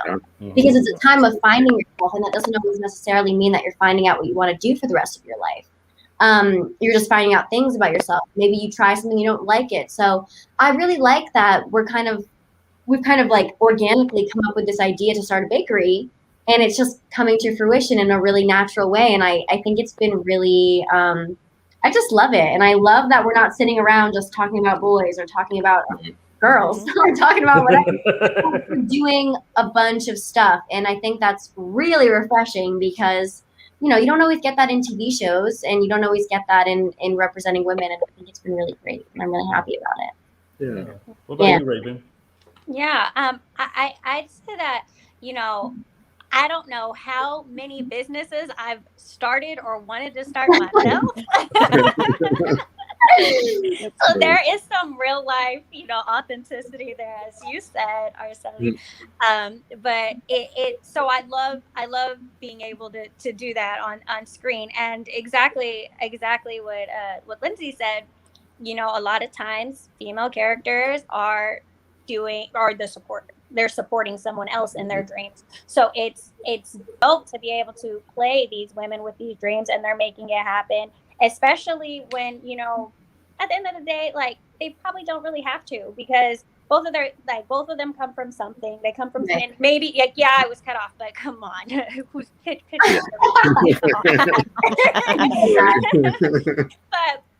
But yeah, and I think that the other thing that I get from it is that, you know, a lot of times people don't ever discover their passions. Like, everybody's passionate about something, and people just don't always discover it because sometimes they have the luxury of not having to ever find a way to make ends meet. So yeah, I love that this is where the story's going. Yeah. Because we were here for Sweet Bits, and then when Pricetown came in, we were like, "What? Ain't gonna be no Sweet Bits?" But now this week it's like back, so we're anxious to see like how it is, because that one day, and Raven, I know you weren't there, but I'm sure you saw it when they were baking like the donuts and the brownies. I was here for it. I was about to place my order on DoorDash. I'm like, somebody head over to Sweet Bits, give me that so that I can have that and enjoy that. I said, you know how hard it is to find a good donut shop? It is hard. It is hard. Krispy Kremes. And I live in LA. Yeah. Krispy Kreme is the only good donut shop. I know. It's hard. really Raven, hard. you sound like you're passing by, and as soon as you see that hot fresh sign on, you're like, let me just go ahead. I tell you, it is. I am passionate about Krispy Kreme donuts. I would Postmate it sometimes, but the thing is, when you Postmate it, you don't get to pick what's in the dozen. I like the one with the cream, the glazed cream filled thing. Oh, My favorite thing. I also wanted to point out, Raven, during your premiere date, I thought it was so cool how like you had like the premiere party and your family and friends were there to like cheer you on. There was the candy with like your picture on it. I was like, oh my God, this is I was like, yes. Get your premiere date in, girl. I was living. Oh, I love that. It was so cute. They're so sweet. I love it because sweetest. Yeah, usually when you do something, it's like everyone's starting together, or so it's like there is a premiere. But for this, it's like you're coming into it in the middle of a show that's been on for freaking 50, 60 years, and so so it was really fun, and they tried to surprise me, We always like to find out a couple of things when someone is brand new onto the show. So, one, does any of your family watch Days of Our Lives, Raven? Well, all of them do now. They tell me when I'm on because it's hard to keep up. I didn't know it was going to be this hard to keep up with. Oh, yeah. But my mom, she gets it in three states on her television. And so she's like, okay, I get it at 10, I get it at 11, and I get it at 12. So I check at 10 to see what's going on. And then I tell everybody so that they know by 12. Nice. Supportive mom. But yeah, so my aunt's been watching for a long time. And yeah, now everybody watches. And I feel like we've all kind of watched when we were younger, with grandmas and stuff, but and then everybody's like in and out, but now everybody's they're Everyone's obsessed. in it. Yeah. Yeah. And Raven, I wanted to ask, when you first got the role, did you know that your mama was going to be played by Miss Jackie Harry, and how did you react to working with her? Oh yes, I did. Oh yeah, that was a bit surreal because I'm like, you've been on my TV forever, and now I'm gonna work with you. So that was very, very exciting, and that was one of the things I said, Mama, guess who's playing my mama? Lindsay, I want to ask, since we've seen you on the show, the progression of your character, you've tackled such hard-hitting storylines. Right. With this particular one, does the workday feel lighter, or is it like, do you feel like this is my break after going through the year of storylines I've had? Yeah, it feels so much lighter. Because like sometimes I'll go to work and I'm like, did I work today? Like I don't even know. Like I didn't cry today, so it feels a bit weird. But it's definitely been lighter, which is so great because I feel like I've been having so much more fun with my character now, and I feel like hopefully we've gotten to see a little bit more of Allie's personality. I feel like I've gotten to see a little bit more, especially seeing her in kind of romantic situations and stuff. It's been really nice to get to explore that flirty young side of her because for so long it was so just sad. Like it was a lot, and it weighed heavily on me. So it's been really nice to just go to work and like work with Raven and work with Lucas and just have fun and mess around, because I don't have to be like, oh, I can't have fun right now because I need to be in a headspace of I'm going through this massive traumatic moment. It's like, no, I'm just having fun with my friends. So it's been really refreshing, and it was really funny because after I filmed, the ending of that last storyline that was obviously really intense, the producer was like, I promise we have really fun stuff coming for you. And I was like, better because I am done. So it's been really nice, and it's just been fun, and it's definitely been a lot lighter. Yeah, we noticed it. We even comment on the show, so that we're like, oh, it's nice to see like Allie smile, or like, I'm like, I don't know if we ever just saw have some Allie fun. laugh for the 2 years. You know what I mean? So it's been because Allie came in and was just, we were just hit with everything. She came back in town, first of all, grown. Then she was pregnant. Then there was the whole storyline with Charlie and Allie and what happened in London. And then all the weddings that she had to attend. Then the Ben and Ciara wedding where like everything, like it was just, Hello, welcome to Salem, Lindsay. You got all this stuff to do. Yeah, it was so much. We have a few questions from some fans as well, but before we get to that, Raven, I wanted to know, because we always ask this question as well. Did you audition for Days before you landed this role? No. Oh, okay. But I auditioned for this role and didn't get it. Oh, originally. Oh, really? Yeah. Oh, wow. Oh, Don't you listen? It's okay. You are not the first. So I'll tell you this tidbit because I know her and love her. So no, it's not about me. Listen, my role will come one day. You know, my role will come one day. Hashtag Terrence. So Martha Madison, who plays Belle, was the same. She auditioned for Belle. She didn't get it. We will not speak of the person who got it over her. But they circled back around, and now she's been playing Belle for the longest. I think she just posted on her Instagram that it was like 17 years. Yeah. Wow. But then she was like, I think there was like a few, like 7 years that she wasn't there. So is it really 17 or 10? But since her it all counts. It all counts. Yeah. So don't you worry, Raven. Even though you didn't get it the first time, they remembered you to bring you back round, and you got it down. Yeah. They did make me audition again, which was great. good. Yeah. My ego needed that. Yes. Thankfully, not only do our fans thankfully not only do our fans have long memories, but the casting department does as well. Yes. So thank God for that. This is very true.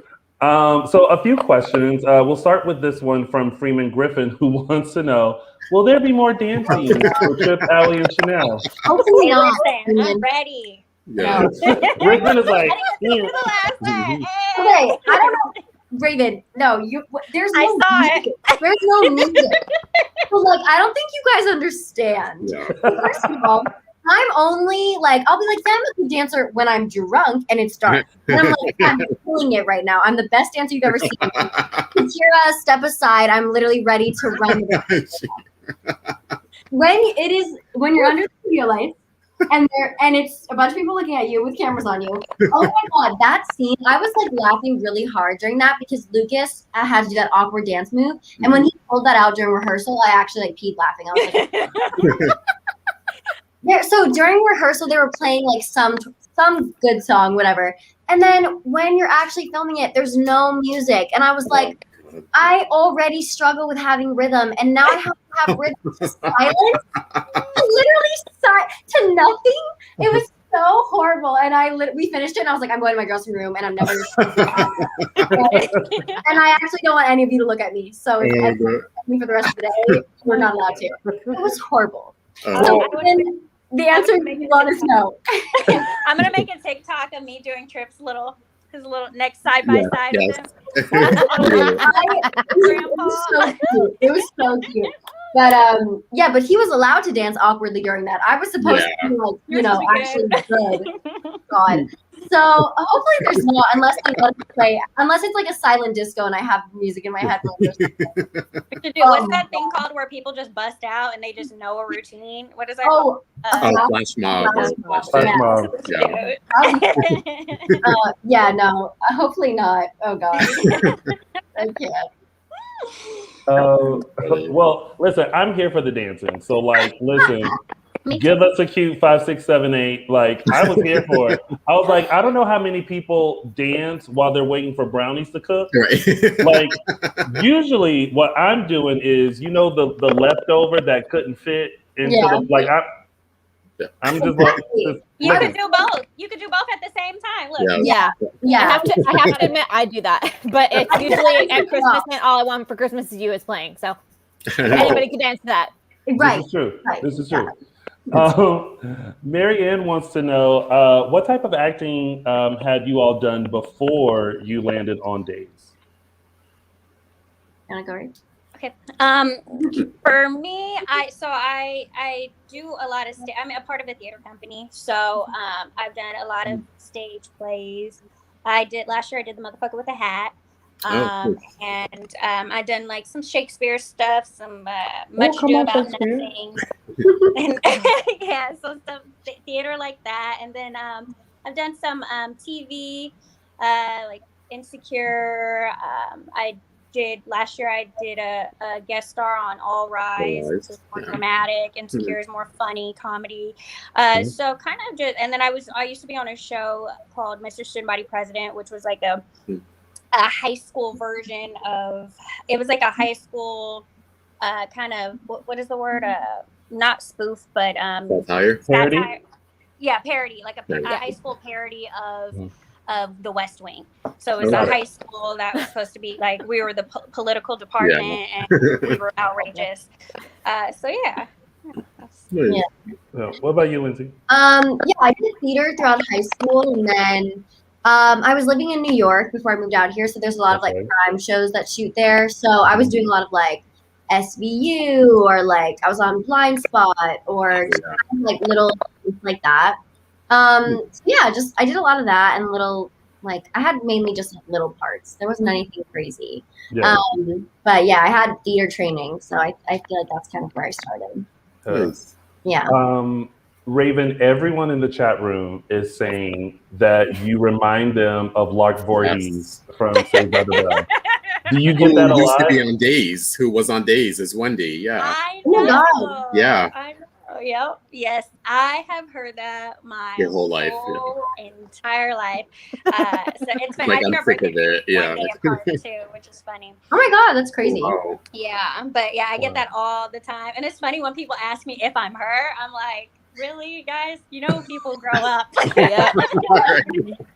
I want to do a shoot, like an homage to her, because you should. That would be fun. Oh my God! If you did a Lisa Turtle, went back and researched her looks and stuff, that would be everything.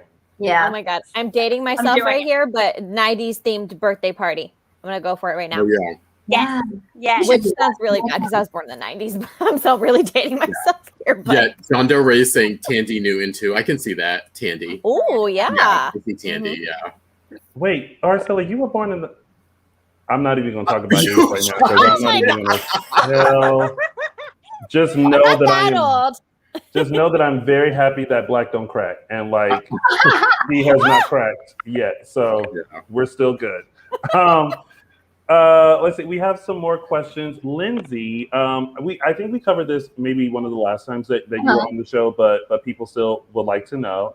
How was it working with Mike Manning during those sad scenes? I love the emphasis on the sad, the double sad.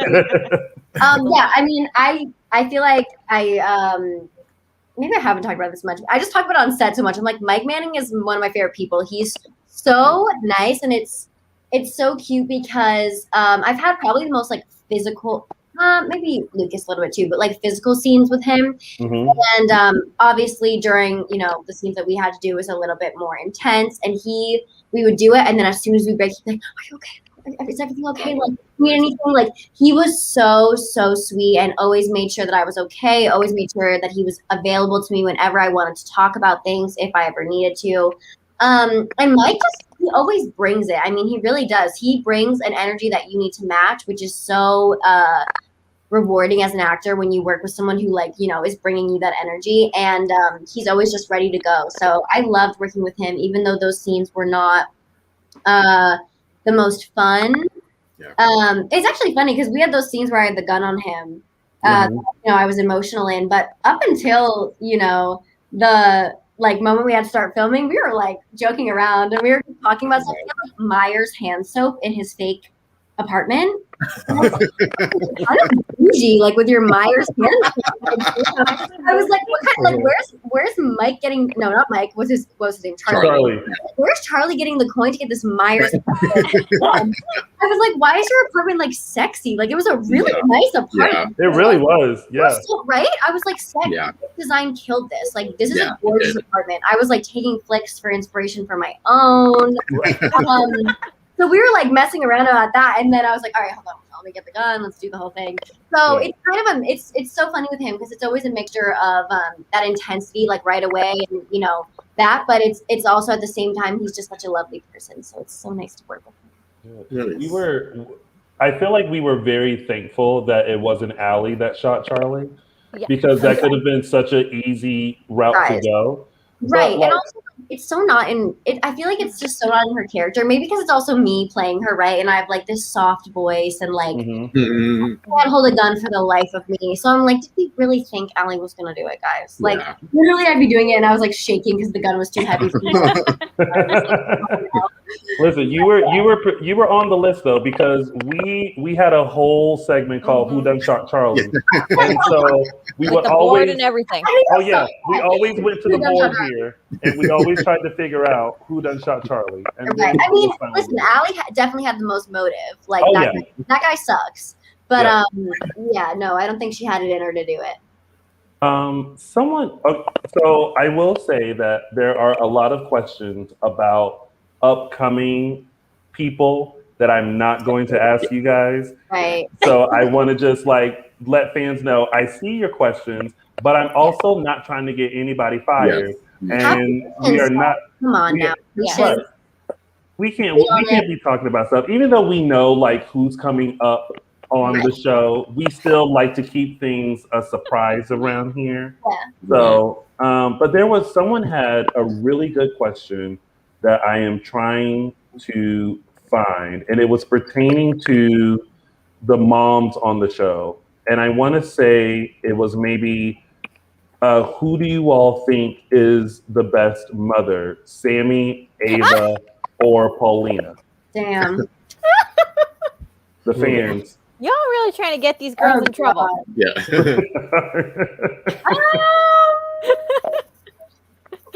Raven, you want to take this one, babe?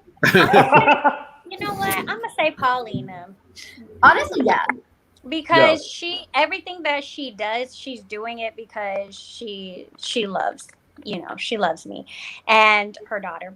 And it's like, she doesn't know how to in the right way all of the time, but I think that you can kind of tell with her that her motives are she means well.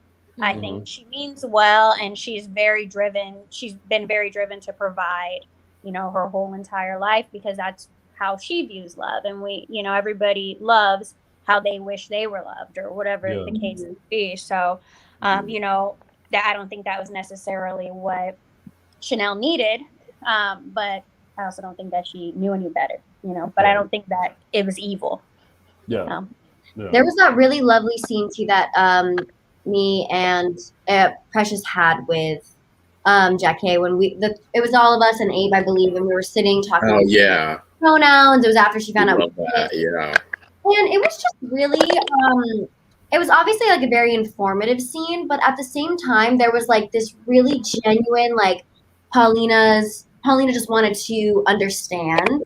And he was so gentle about it. And then, of course, it was really funny because Jackie is just hilarious. So anything she says, she And I think there was that, that genuine desire to, like, understand her daughter and be very gentle about the situation. Whereas it's like, with Sammy, I want to say Sammy just because I love Allie Sweeney so much, but I'm like, separate them in your mind.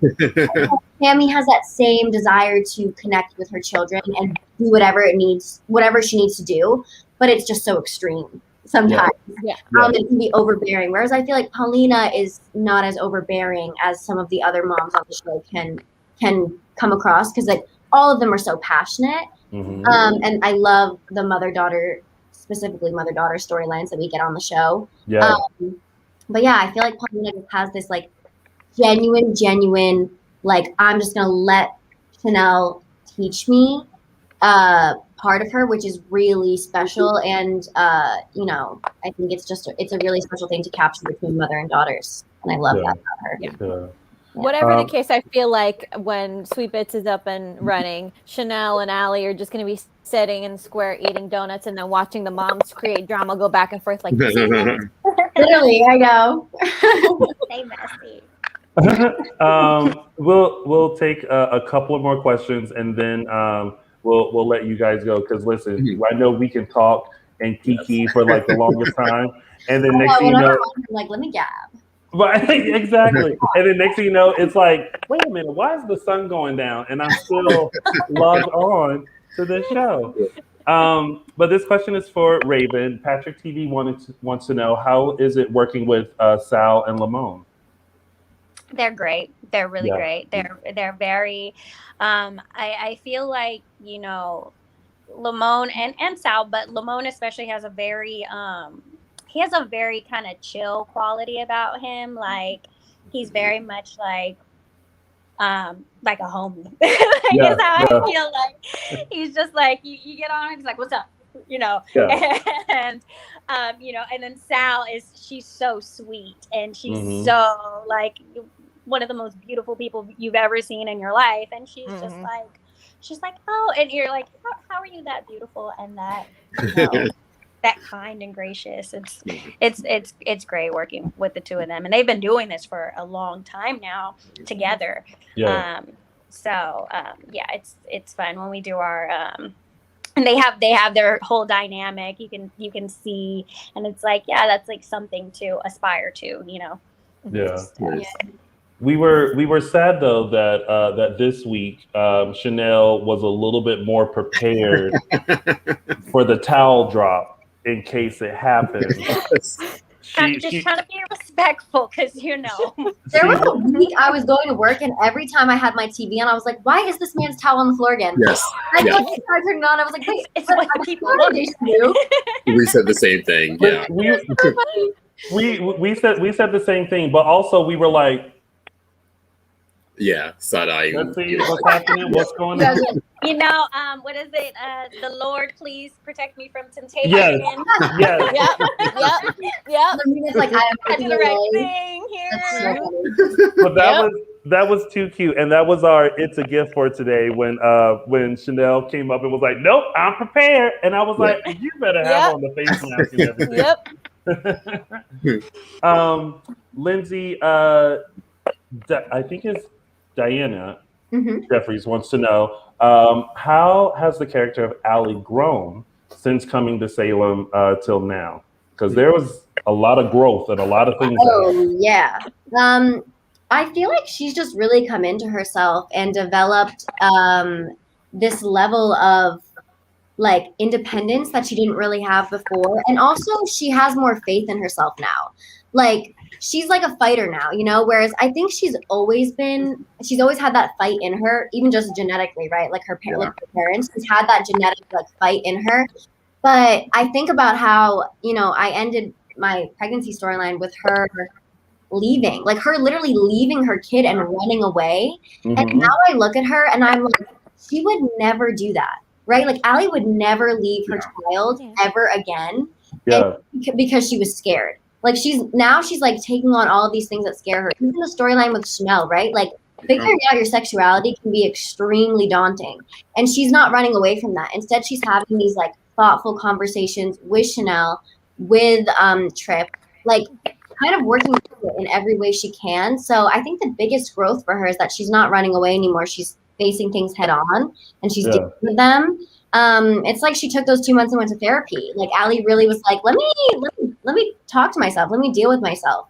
So I think she's just grown up in that sense. She's not running away anymore, and she's not scared anymore. And that's been really, really nice. She's like becoming a bit of a, can I curse on here? A badass? Can I say? Yeah. Oh, She's a bit of a badass. I was gonna say a baddie, but I don't want to say baddie because she's not like an insta baddie. No, she's a baddie.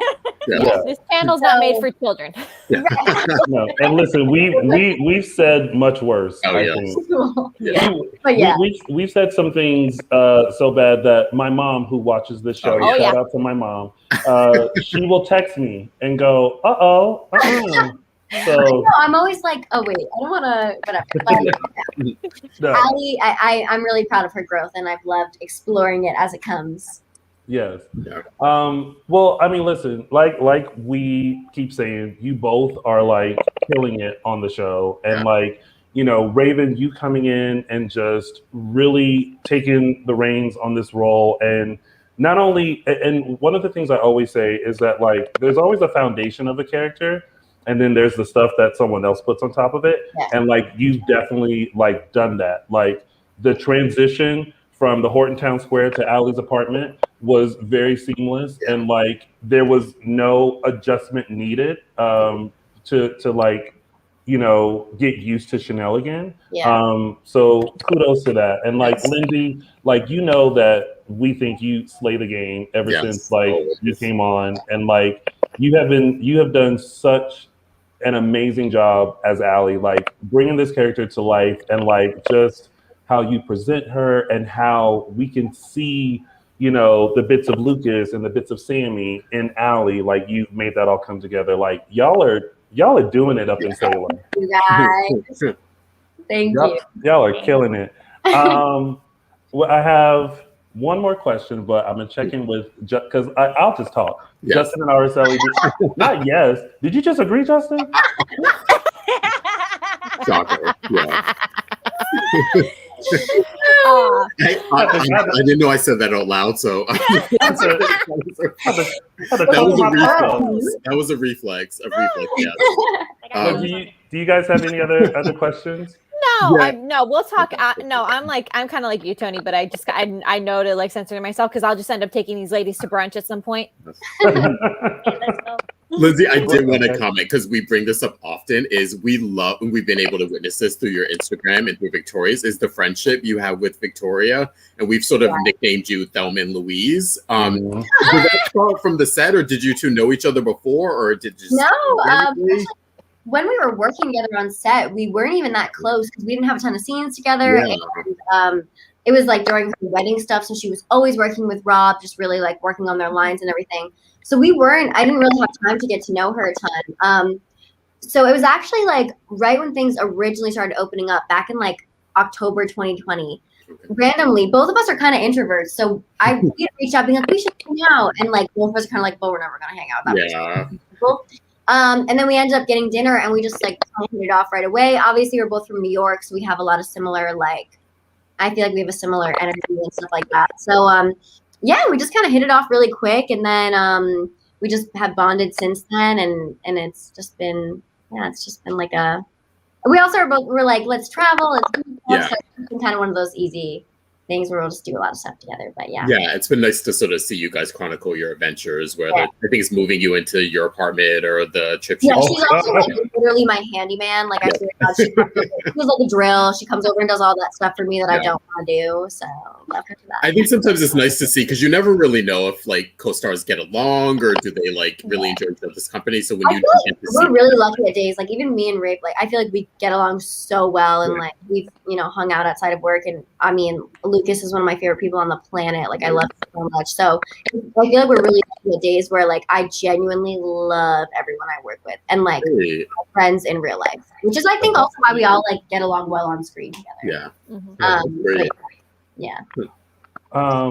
Okay, well, actually, two more questions. One, I need y'all's take on the Ben, Ciara, Theo storyline. Because, listen, it was an interesting week. Like, Ciara didn't quite make it to the altar. She's being driven by Ben to the cabin. Allie had a hand in being like, look, girl, your wedding was beautiful to Ben. Like, are you sure? Right. So I'm just interested in just knowing, like, what is y'all's take on this storyline? And then Chanel just like being frustrated and just kissing Theo and be like, but then be like, oh, you engaged? My bad. What's your take on it? Let's talk tea. What do y'all think about this storyline? Well, the funny thing, when on my first episode, my family was watching it, and someone in my family said they saw Ben. They said, "Oh, he's not healed. He's not healed. Can't be messing with him."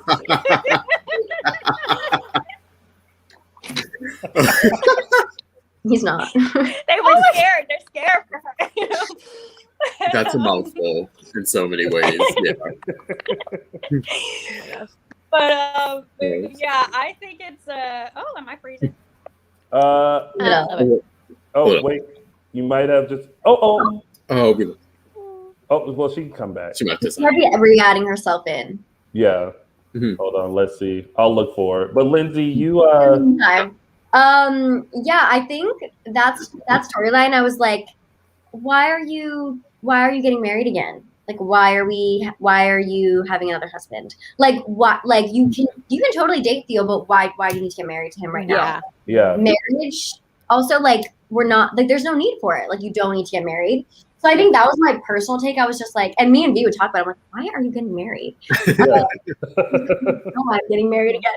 But yeah, so I think that's been, especially when she's like not fully there, right? She's like having amnesia or whatever. I'm like, why are you doing this? So I think it was, I mean, obviously the storyline of me and Claire kind of helping Ben a little bit. I was excited for that because I'm kind of like, all right, yeah, let's be sneaky. Let's be a little. I said my piece, and obviously seeing, Allie seeing Ciara the way she was on her wedding day, I'm like, no bride should be crying like this. Yeah. Like, obviously, something's wrong.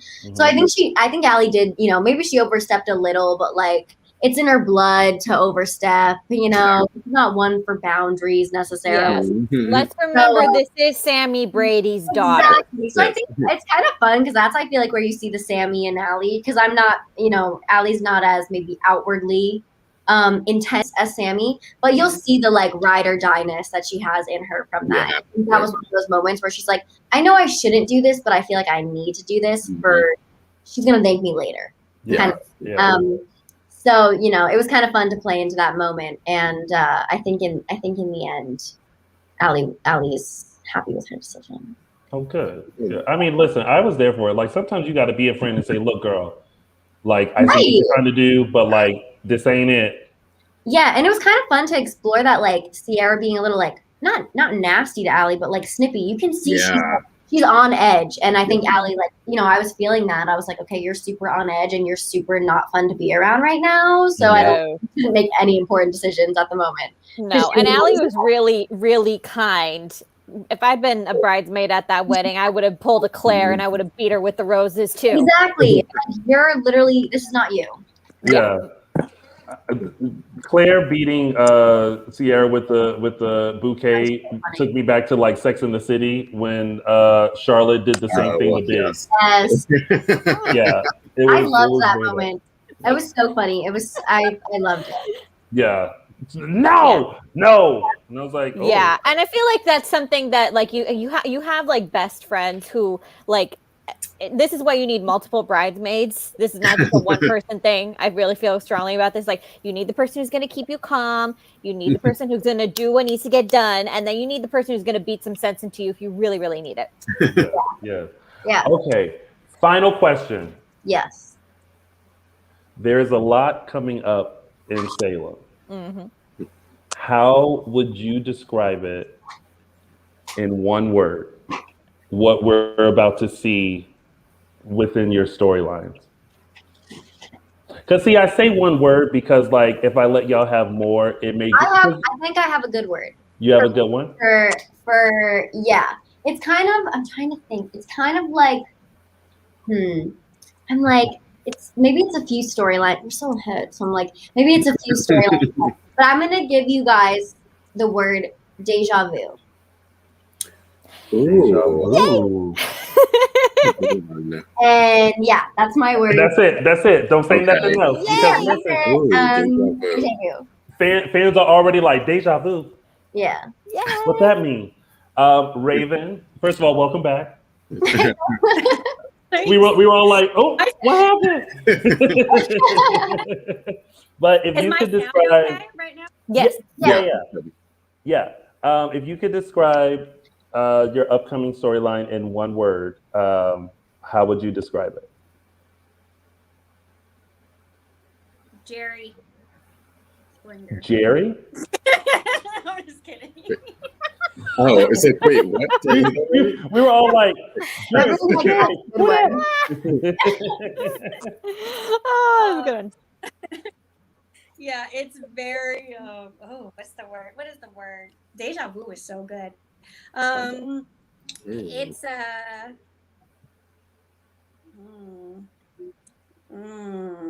there's a few. There's like a few you could work with too. Yeah. I'm like just very, very, very messy. Very messy. There we go. Ooh. Messy is also a good one. messy. Listen, we love messy sometimes. Yes. Yeah. We love messy. Keeps we us definitely employed. love that. Yes. Right.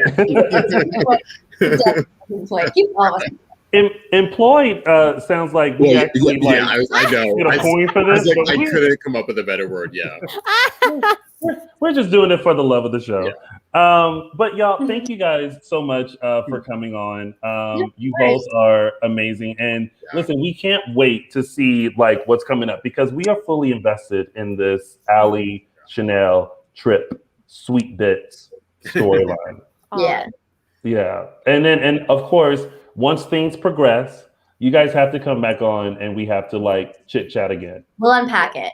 I'm really excited for you guys to all see the storylines that are coming up. I think it'll be interesting for sure. Ooh, Days of Our Lives keeping us on our toes. They are. I Well, feel thank like you, lady. Okay. like right now it's pretty like it's calmed down, but it's about to get. It's about to, the boat is about to be tipped over, and we're all about to be drowning. Oh. Well, y'all better get your floaties and stay afloat, honey. Don't drown. Well, thank you guys so much for coming on. You guys are amazing, and we can't wait to have you guys back on for another little kiki session. Yeah. Thank you guys. Thanks so much. You. Bye, y'all. Bye, guys. Thank you. Thank you. Yay! That was so much fun, right? So much fun. They are super sweet and so talented, and like it's amazing. And let me tell you, this like you know how we can just keep people on. Yeah. I could have just kept talking and talking. I know it was very natural for them to. Yeah. As I said, I could totally see us doing brunch. Yes. Wait. Oh, sorry. My mom. All right now. That's all she. Shout out. Right. Wrap this up. Right. Shout out to my mom. But thank you guys so much for joining us today. Special thank you to Raven Bowens and Lindsay Arnold for joining us and giving us the tea on all the stunts and shows and shenanigans in Salem. And you guys obviously are going to be very happy with what's coming up because we got some juicy things coming up, y'all. So make sure you stay tuned for that. We will be back in 2 weeks because due to the Tokyo Olympics, Days of Our Lives will not be airing, but we will be back to give you a full dish in 2 weeks. But before we head out, Justin, tell the kind folks on what social media platform they can find you. You can find me on Instagram at Justin Lee Hareld.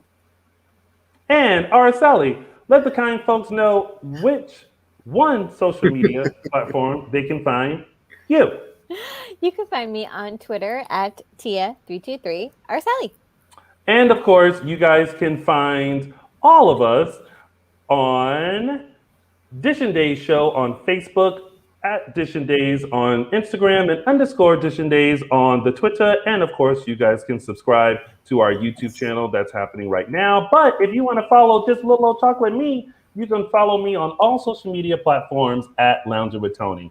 Thank you guys so much for tuning in. We truly appreciate you guys.